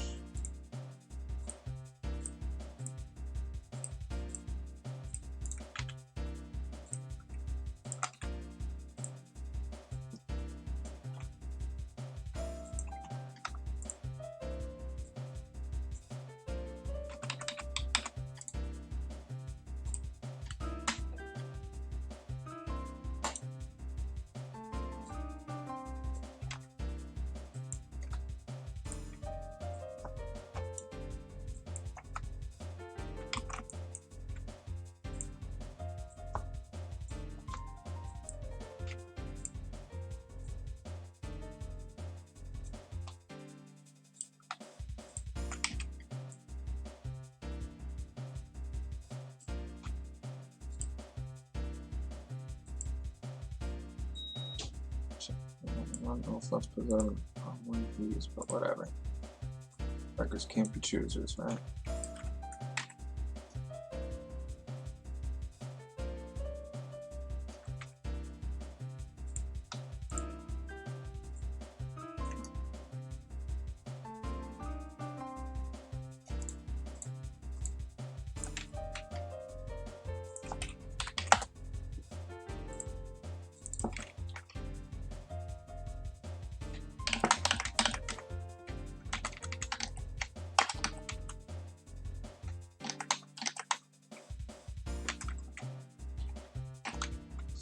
You know what?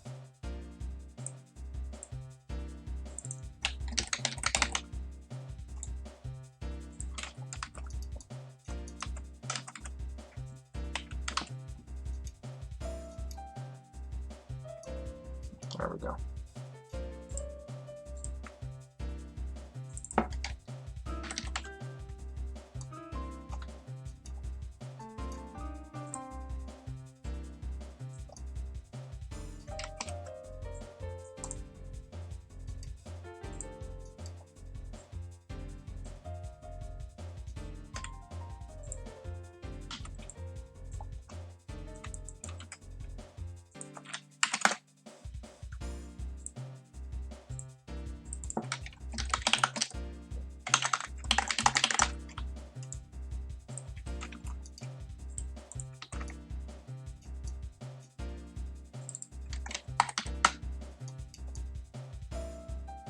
What the hell is this?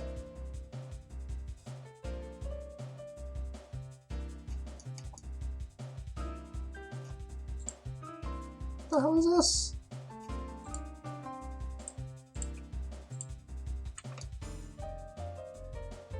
You lazy bastards. Oh no, that makes sense. I'm looking at it different. Alright. Never mind. Never mind. Crap.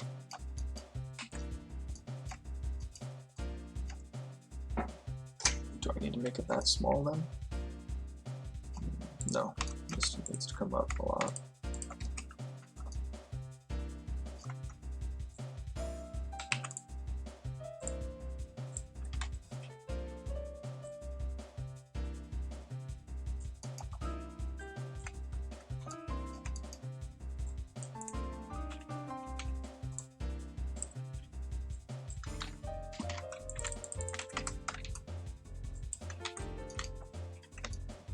There we go. Now it's not so bad.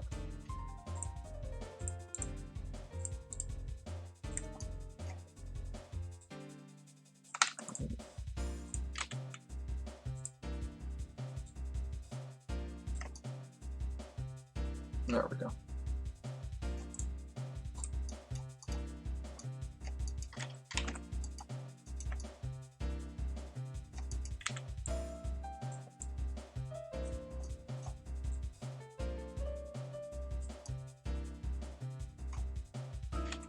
Yeah, flying right into that pirate ship.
Oh, what's this? Not too bad.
Good, very good. Take this. Two. Right.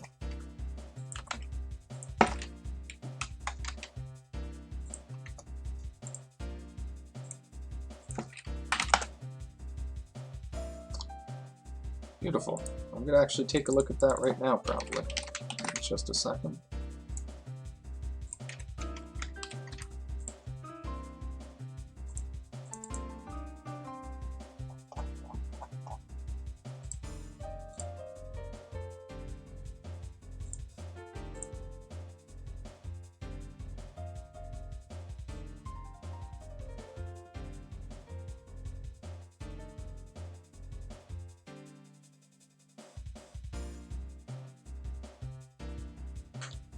Ah, I see what you're saying. The one right underneath you.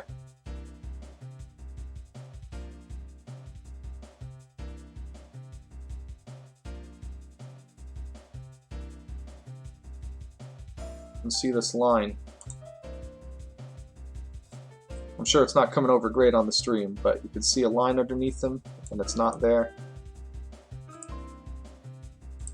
See, so it's there here.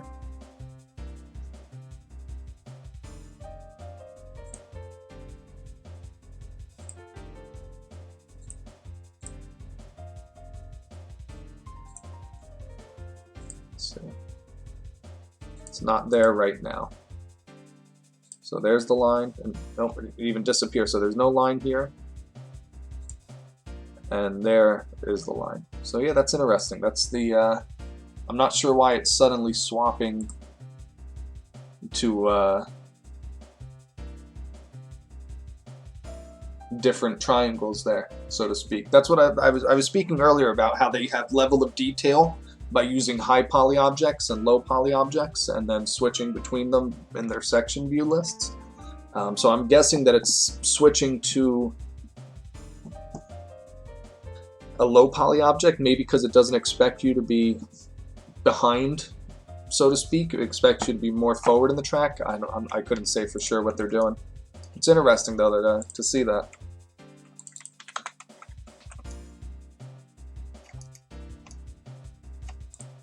Delete that.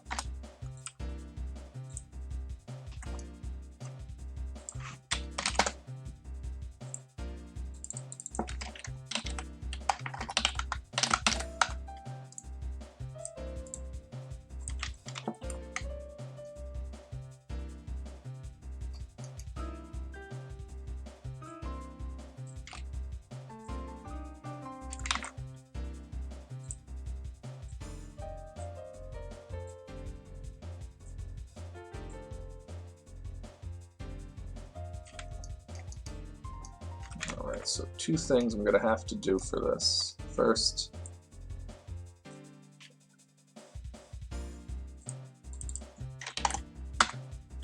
make each of these significantly wider.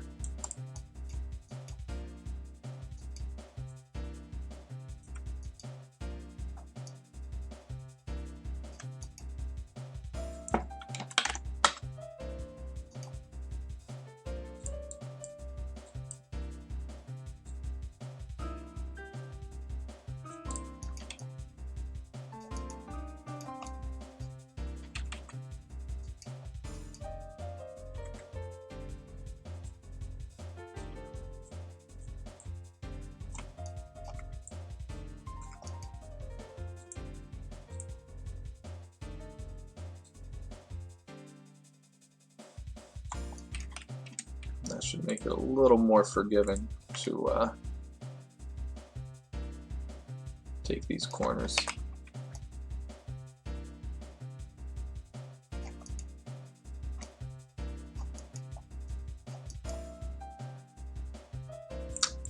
Alright, so now for the front.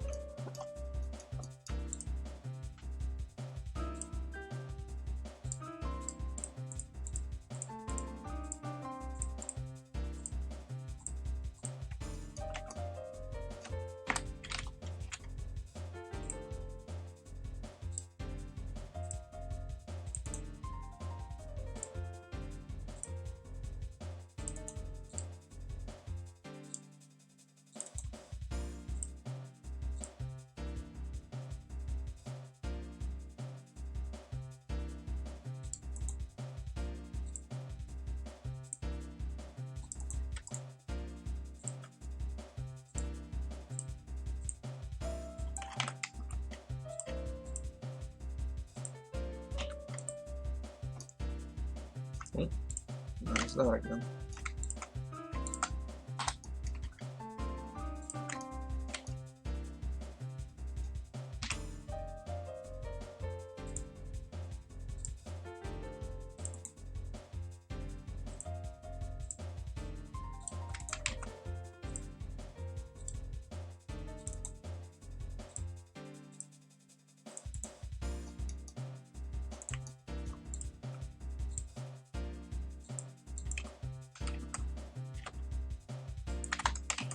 Alright, so when you come out of the ramp here, after you come around this corner, you'll hop into the back, up, and then out the front.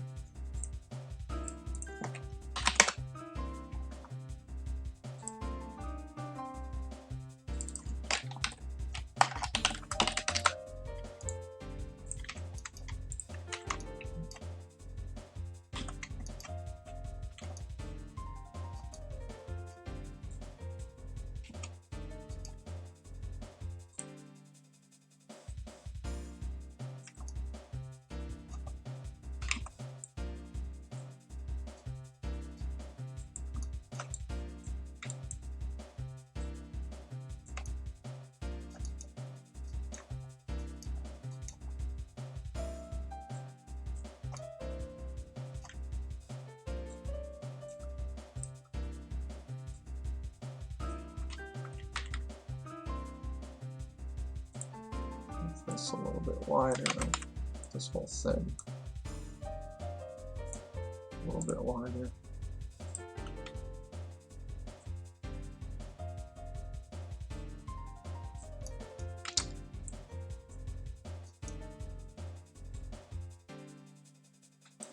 Why you gotta be so crazy?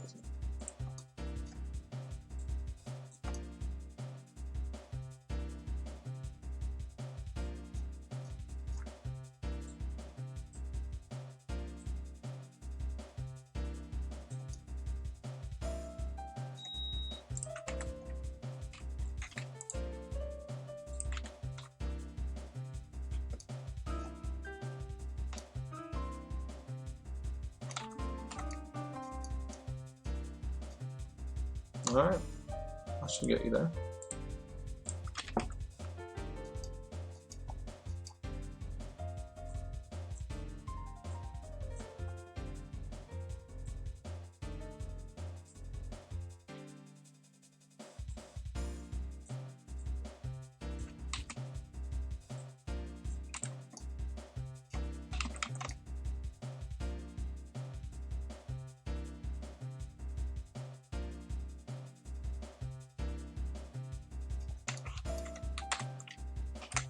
Alright, this I like. This I like.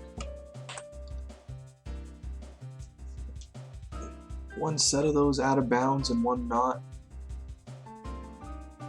Yeah, I could put anything in there out of bounds, technically. The way I do it right now, I have to put it in a different section, so it's not as easy to make... It's still easy, but it's a little bit trickier to make individual faces out of bounds.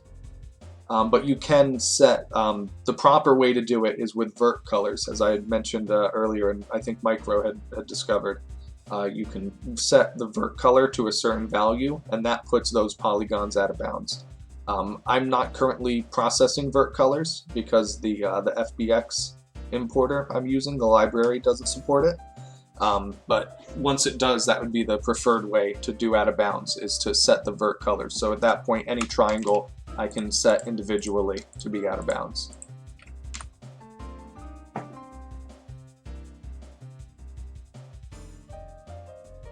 Cool. That'll be interesting to see. I'm curious how the game will handle processing all those rotations. Well, I guess it's only rotating one set of verts and then displaying them.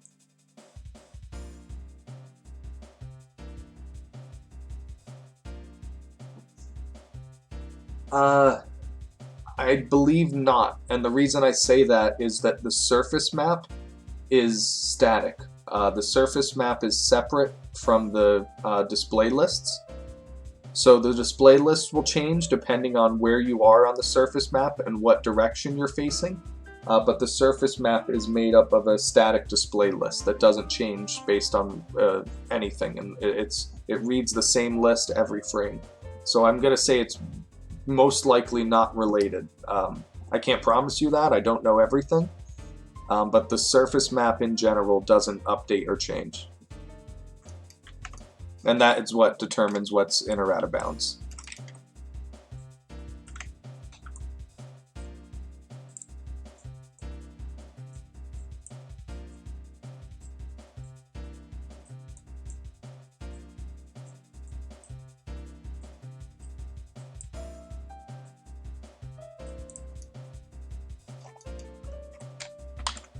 Nice.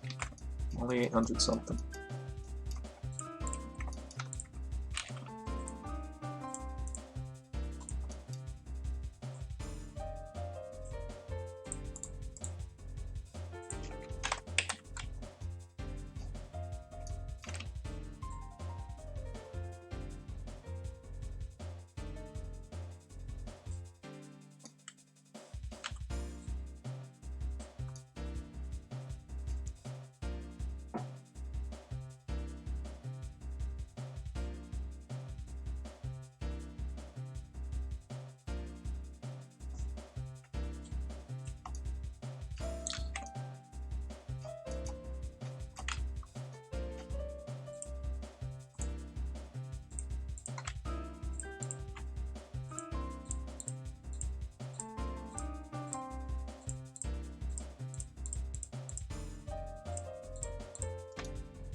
trying to think of some kind of interesting building.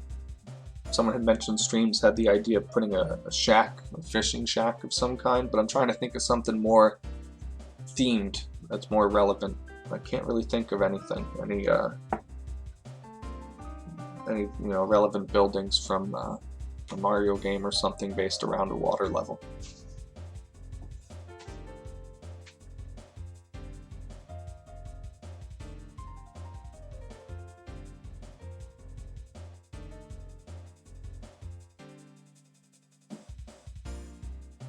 So.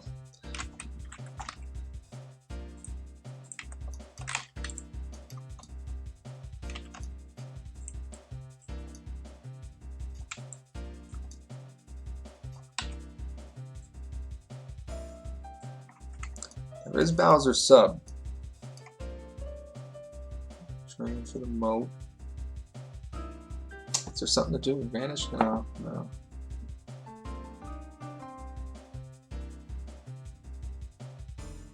The sub I almost want to leave because I don't want to have both the boat and the sub in the same course. So I'd almost want to leave that either for me or someone else to do. And also because I'm worried about the polygon count with both of those. Because I'm already at about 900. And I could fit that in there, but it's a little bit more than I was hoping to put in. Is there anything around the sub? No, right?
So I'm thinking maybe something like Isle Delfino from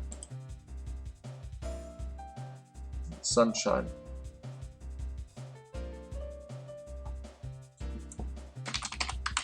The Delfino Plaza, so to speak, buildings like that.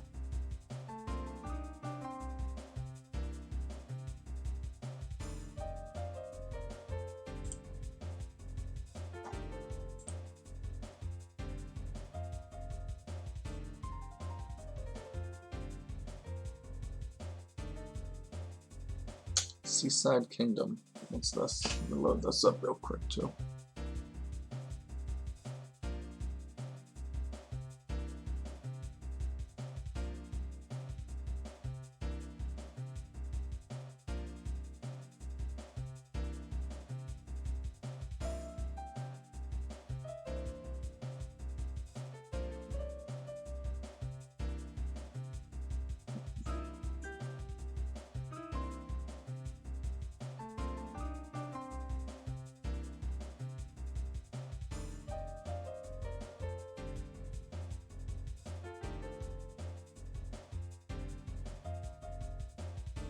I don't see any buildings there.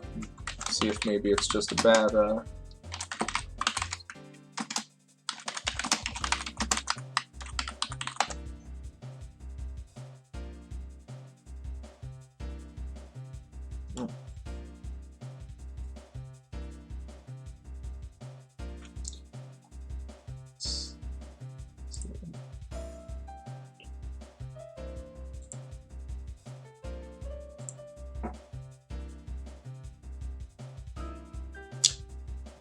Streams, where are you?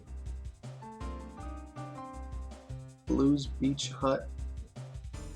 DK Control. I'd want something more Mario-y. I was thinking that like a shack too, like one of the Donkey Kong 64 shacks, but it wouldn't quite fit with the Jolly Roger. I mean, it still kind of does, but streams. He has 100 other social media accounts. He doesn't have a Twitch one. Which game shark code is that, Triclon?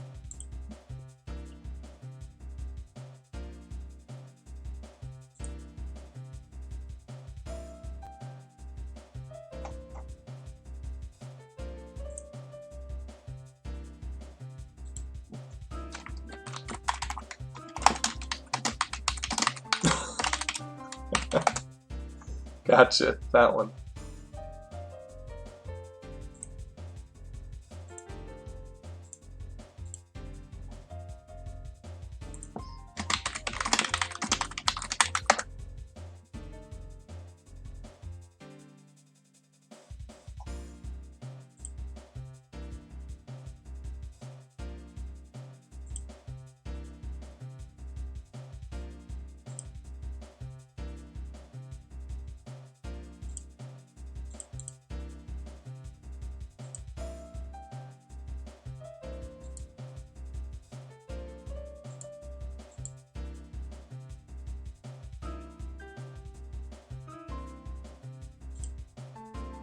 Alright.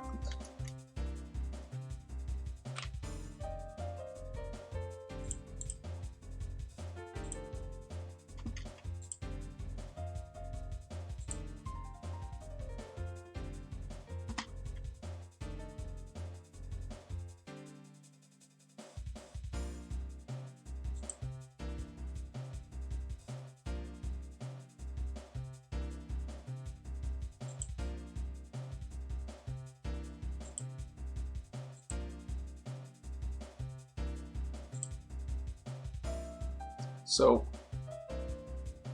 this is what I'm looking at. It took me a while to find something that was halfway. My stream up still? Can't tell if my camera's working and everything. Yep, alright, it's working. Sorry, guys. I was sitting there staring at the screen so long you couldn't tell if it was still responding. So something like this shack right here. Obviously I'm not going to have the guy or any of these items, but some type of small shack with a building, probably not with the window sills, but something similar to this kind of style.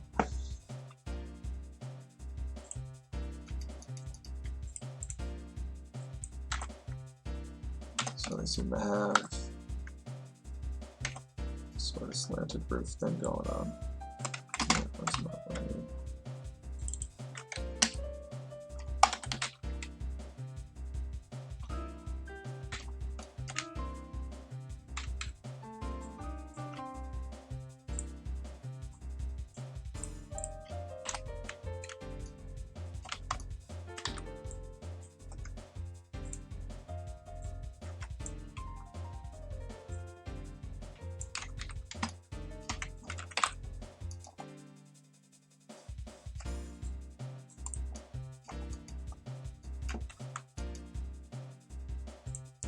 Put this over here.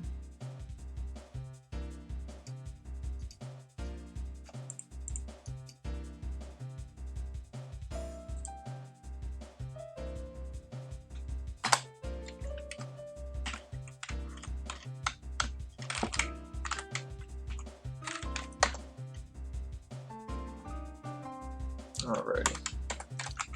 So something kind of pastel-y.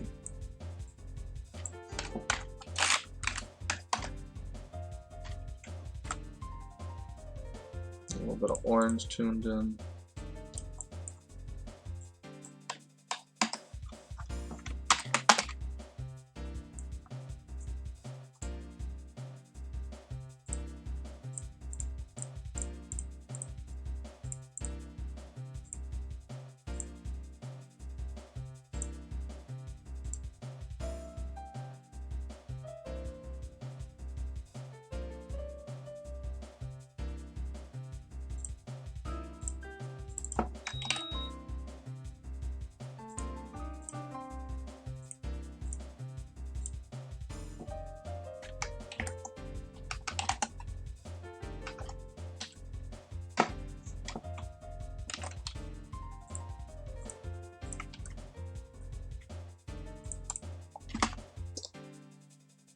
Sides have that kind of brick look to them, so I'm gonna want.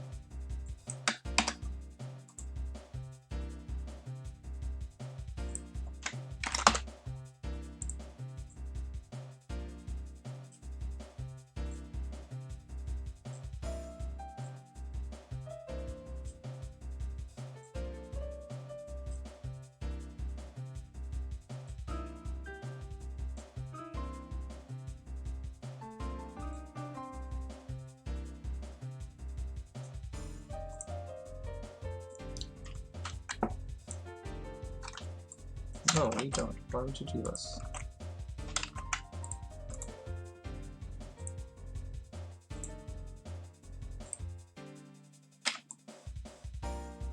Alright, delete that, and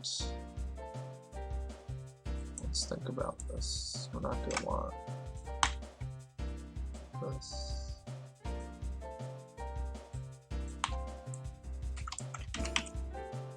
Not the best way to handle it.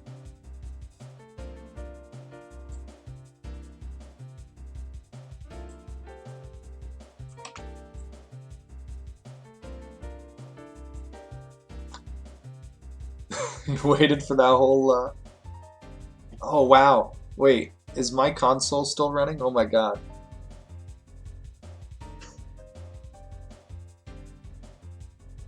Well, I'm glad you guys have had wonderful music to accompany this. I was unaware. I'm gonna turn that down a bit for you guys.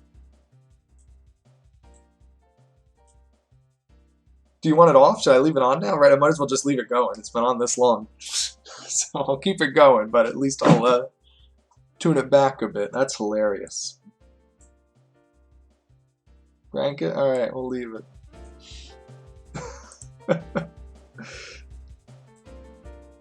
That's great, man.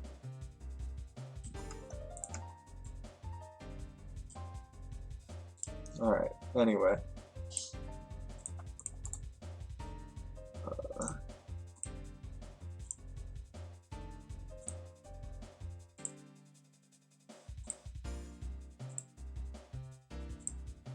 I don't know, which one of these do I want?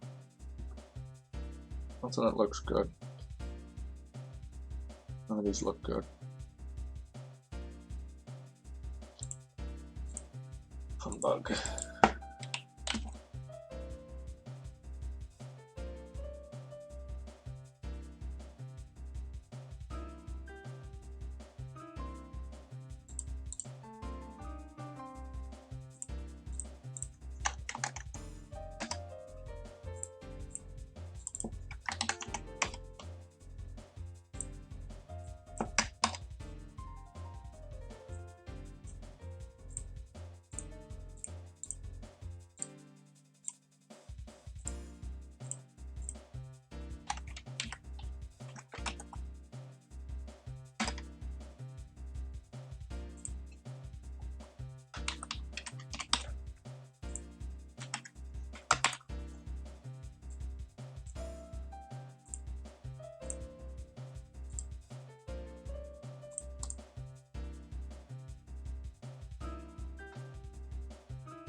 Alright, let's see how bad that looks.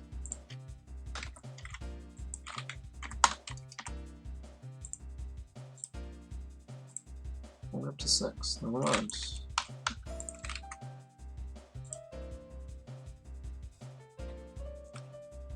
Alright, Smith, have a good night, man. Take it easy.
No, no, don't do that.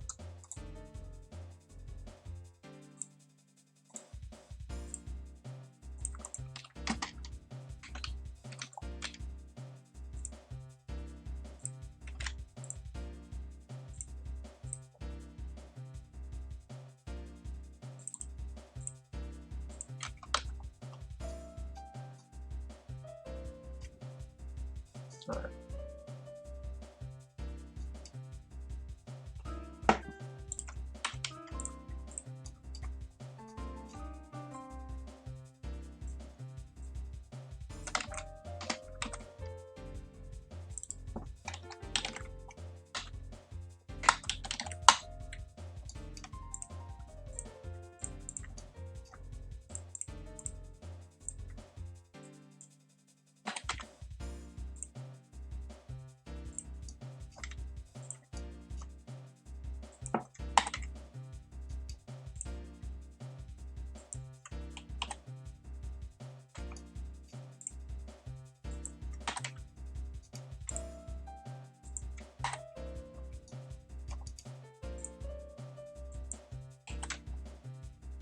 Actually, I should delete all of this.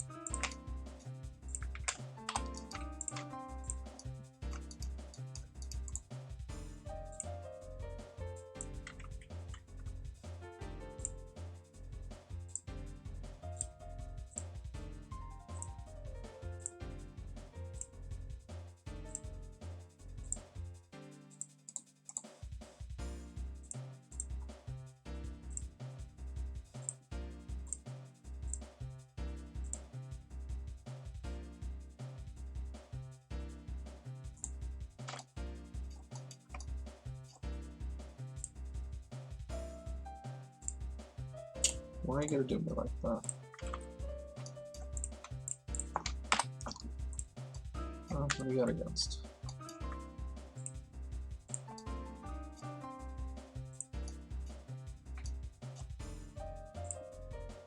See, it's not so hard.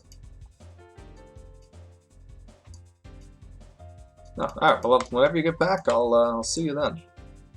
I'll probably be on for quite a while. This is, I'll be doing this anyway, so I might as well do it, here on stream. Alright, so...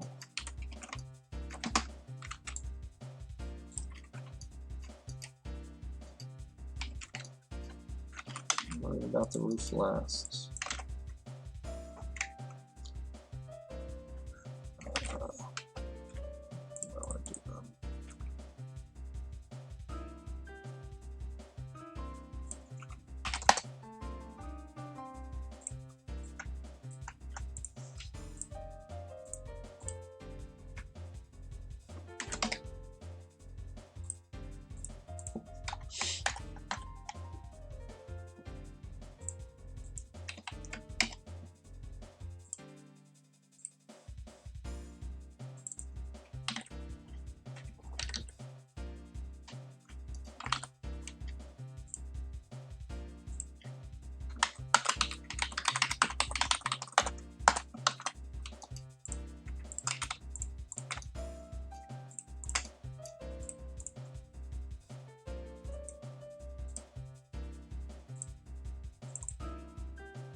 Right. Let me know when you're finished with that. I won't mind checking that out.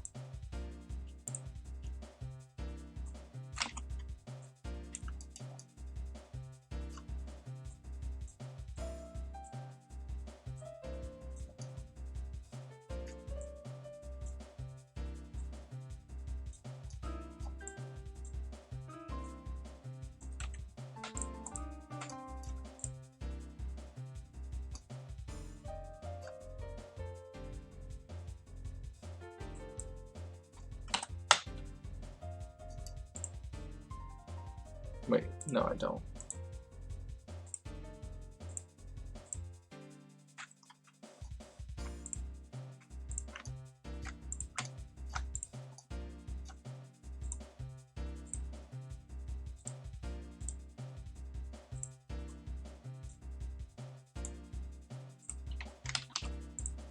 Alright.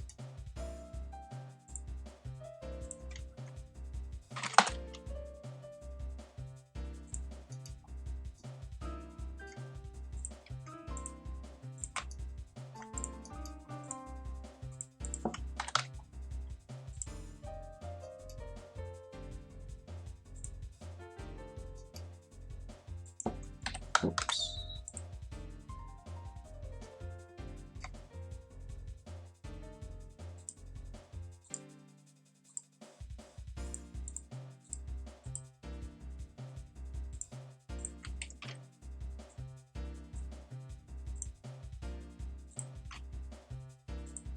Oh, I don't want it like that. All different on every face. But, you know. Okay.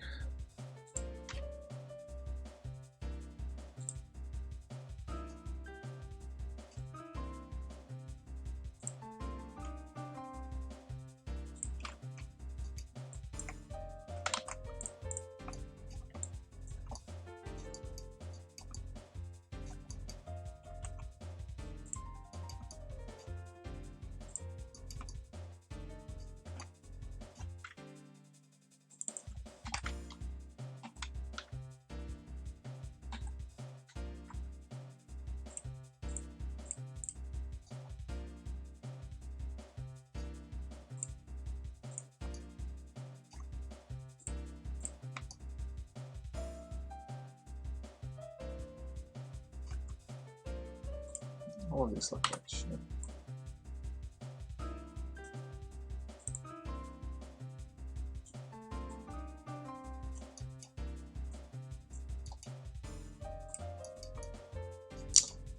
Okay, I guess I'm doing one at a time. That's fine. It's quicker that way, right?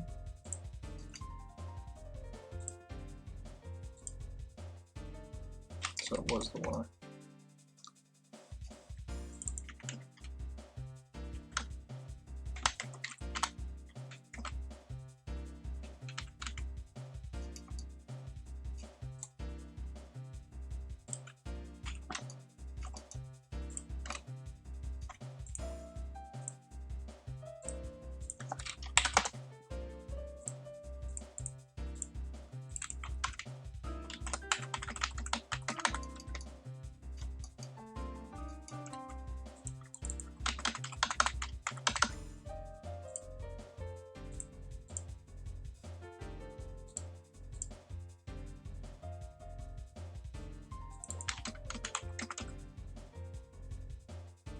Sure.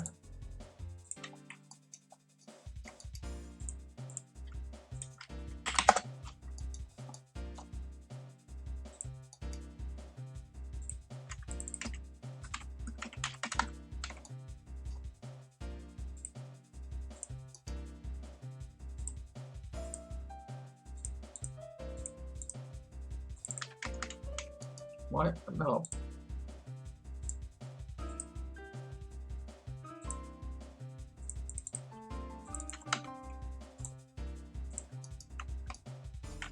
Last one.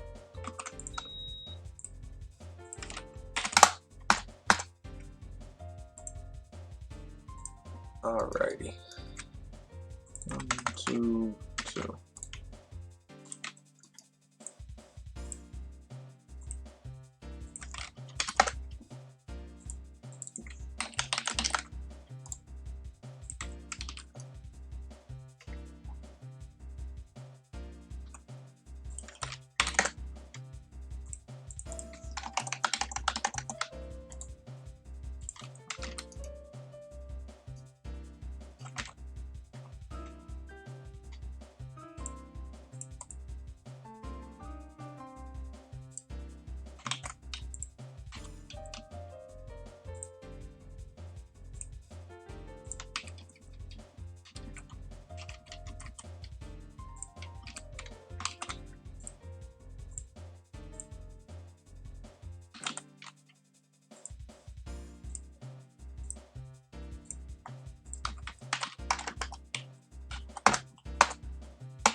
All right.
Alrighty, all these are merged together.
All right.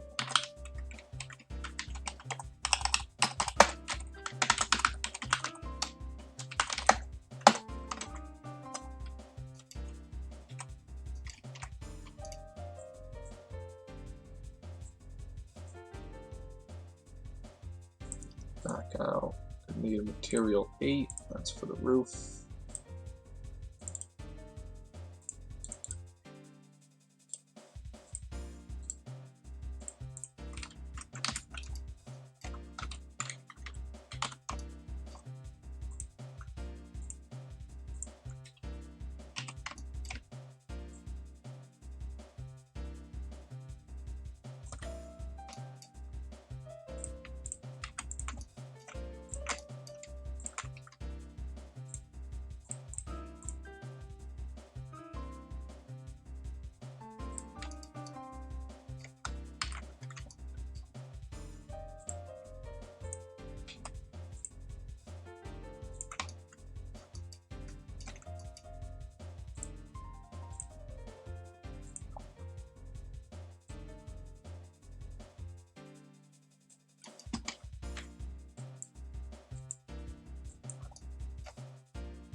Gotta put a UV map on these.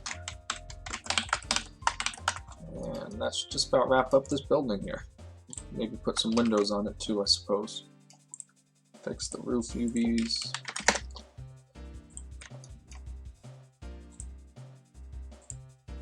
Oh, this way. There we go. Ah, come on, I thought I did good. Oh, wow, no, of course I didn't.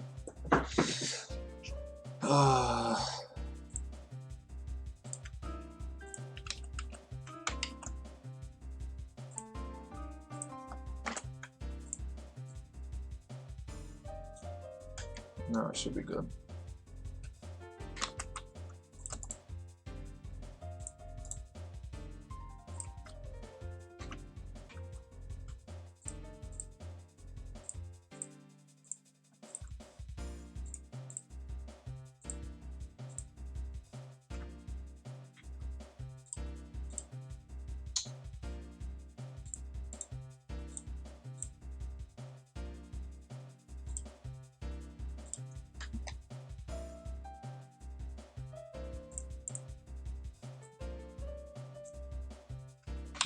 Please stop doing this. Why are you making shapes? I don't want shapes.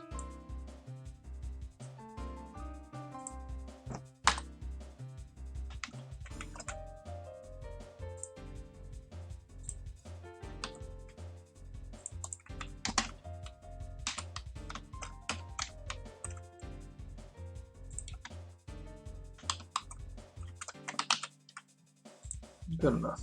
Maybe. We'll see. See what it looks like now, if it fixed that. Yeah, it seems to. No more skip in the middle of the texture there.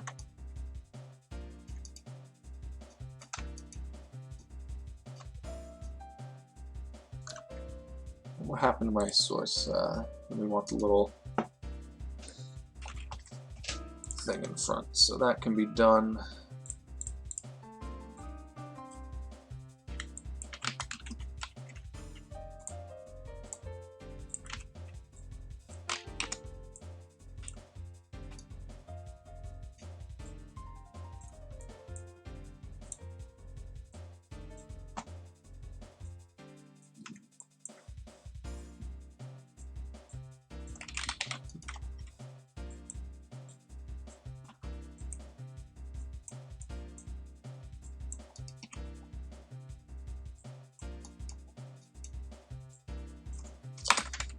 Alright, drop this down.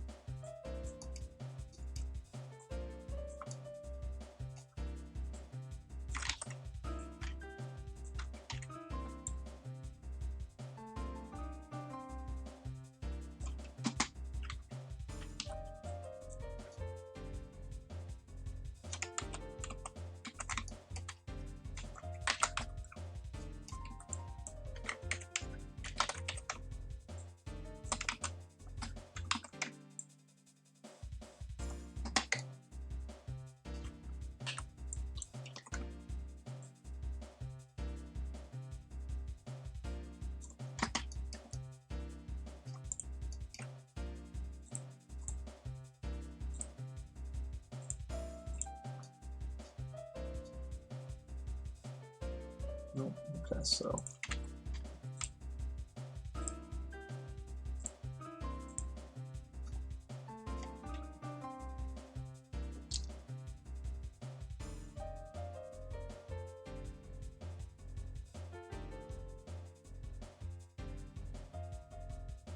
yeah, at that point it's not worth it.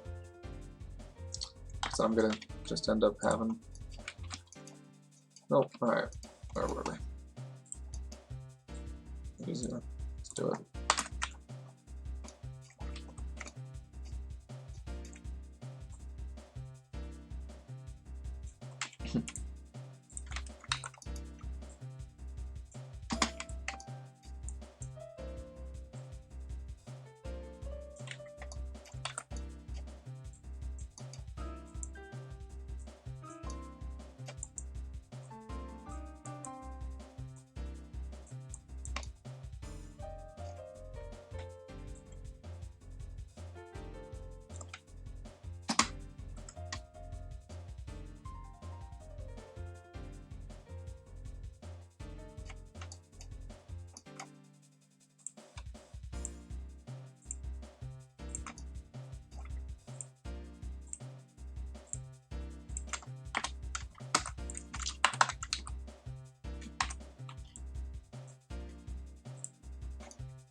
Okay.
All right.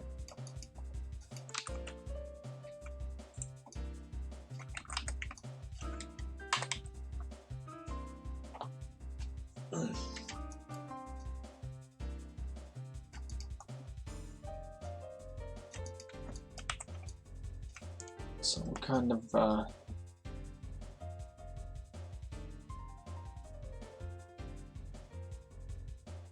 need some kind of cloth straw texture.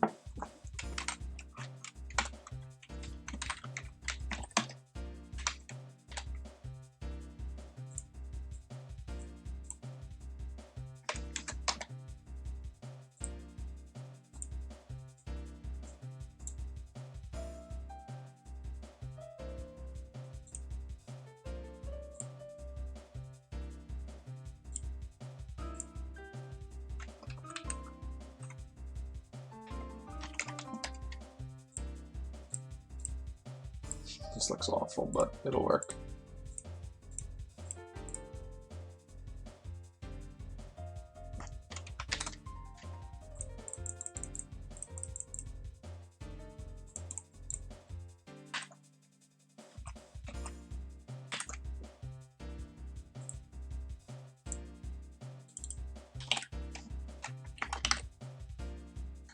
That won't work at all. Alright, let me check out this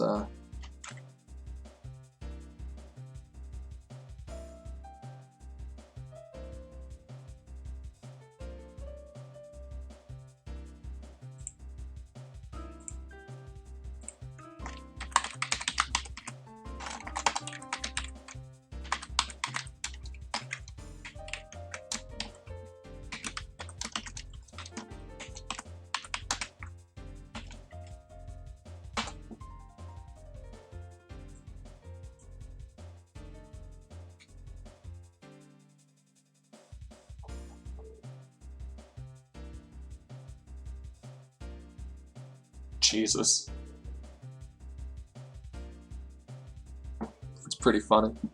Everywhere. Oh my god.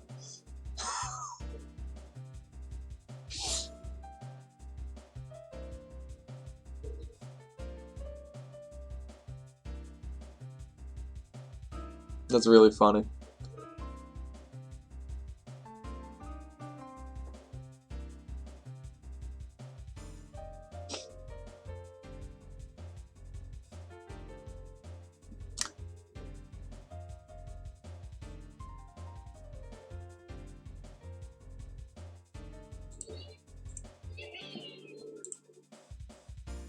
That's good.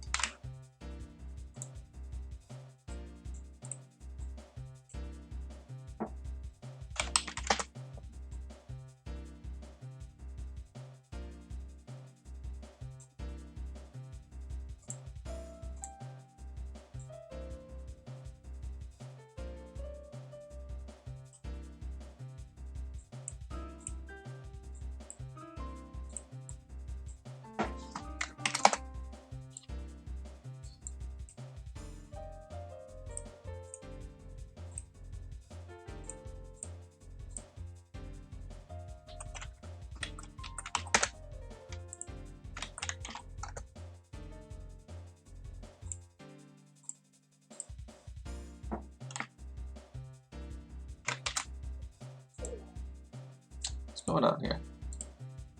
Why are you giving me all this stress?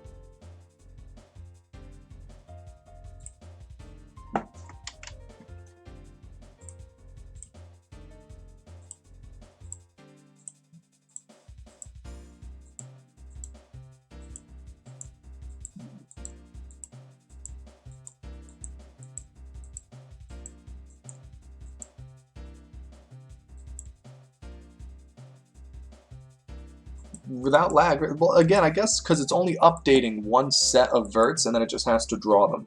So it's just like drawing any other triangles, and the calculation is only happening once. So even if you draw it 30 times, it doesn't have to calculate it 30 times. It's still pretty interesting that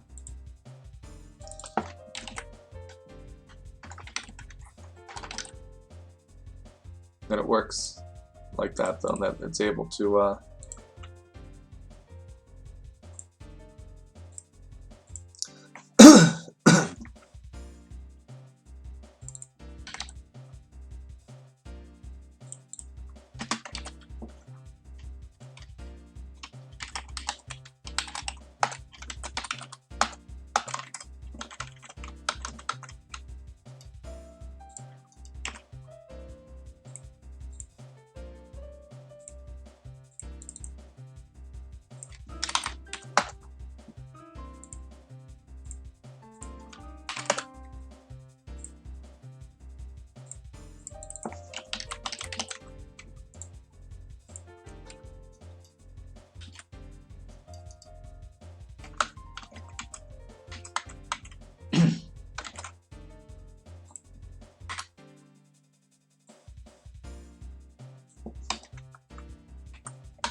gonna change the tone on this a bit so that it doesn't blend so well with the hay. There we go.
Oh, so like one character.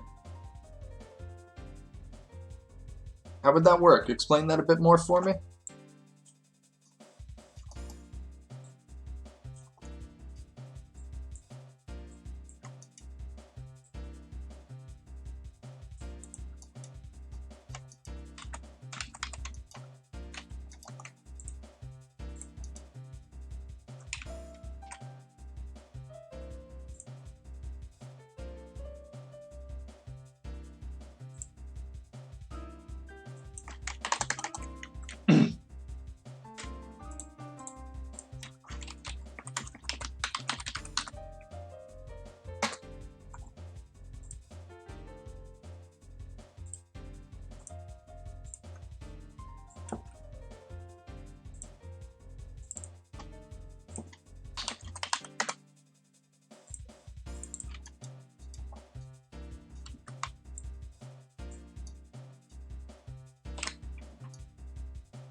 So wouldn't you? So what? I wouldn't be able to control the shell though. How would that work? Like, what are the actual mechanics for player 2 as the shell?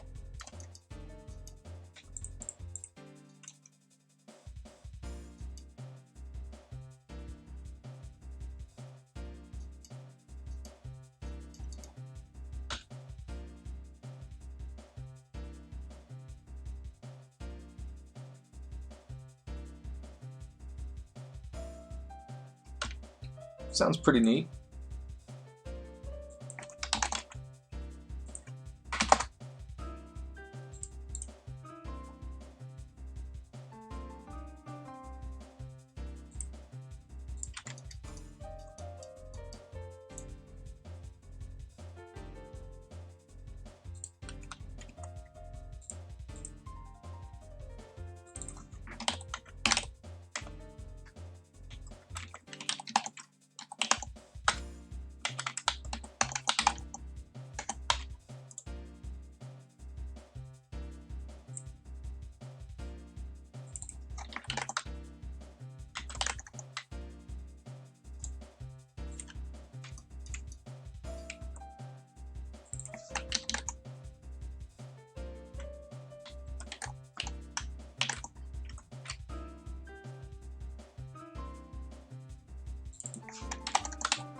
Is clip supposed to look this bad?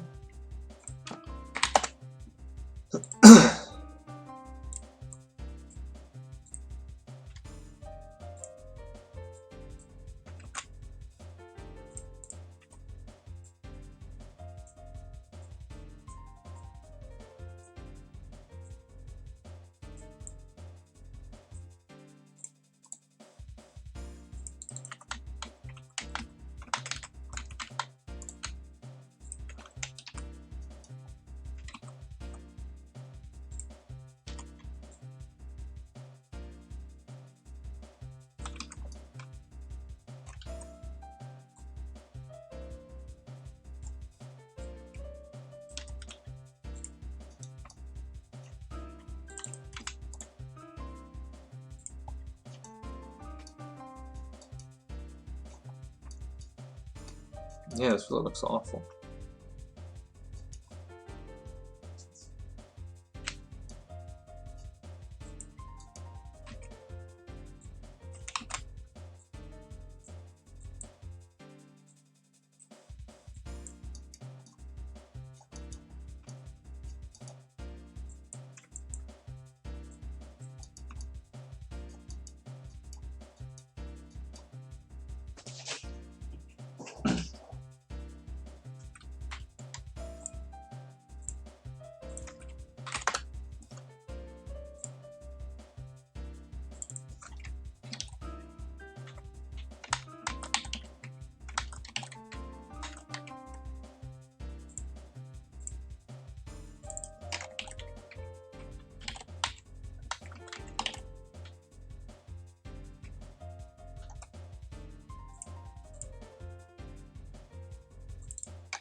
Oh, I'm gonna figure this out eventually. What do you want from me?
Nah, it's all screwed up. Anyway, I'm going to call it here anyway. So, if you're new to the stream, thank you for watching. You should check out my YouTube channel as well. I also do a whole bunch of stuff on the YouTube channel, so you should definitely check that out. I post videos very frequently. I make custom courses like you've been seeing for the past hour or so. I play as them, as you saw in the beginning of the stream. So if you want to keep up to date and continue to see as more Mario Kart 64 courses get made and as they're put out and see people playing them, please follow the channel here and go ahead and subscribe to the YouTube channel as well. So thank you all so much for watching. I appreciate the support so much. So again, I'll be back on again tomorrow night around 11 o'clock, and we'll be doing the same thing, playing through some more custom levels and then picking this level back up and going through again. So thank you. I'll see you. Yep. See you next time, Mag Striker. Same Triclon. You guys take care, and until next week, see you next time.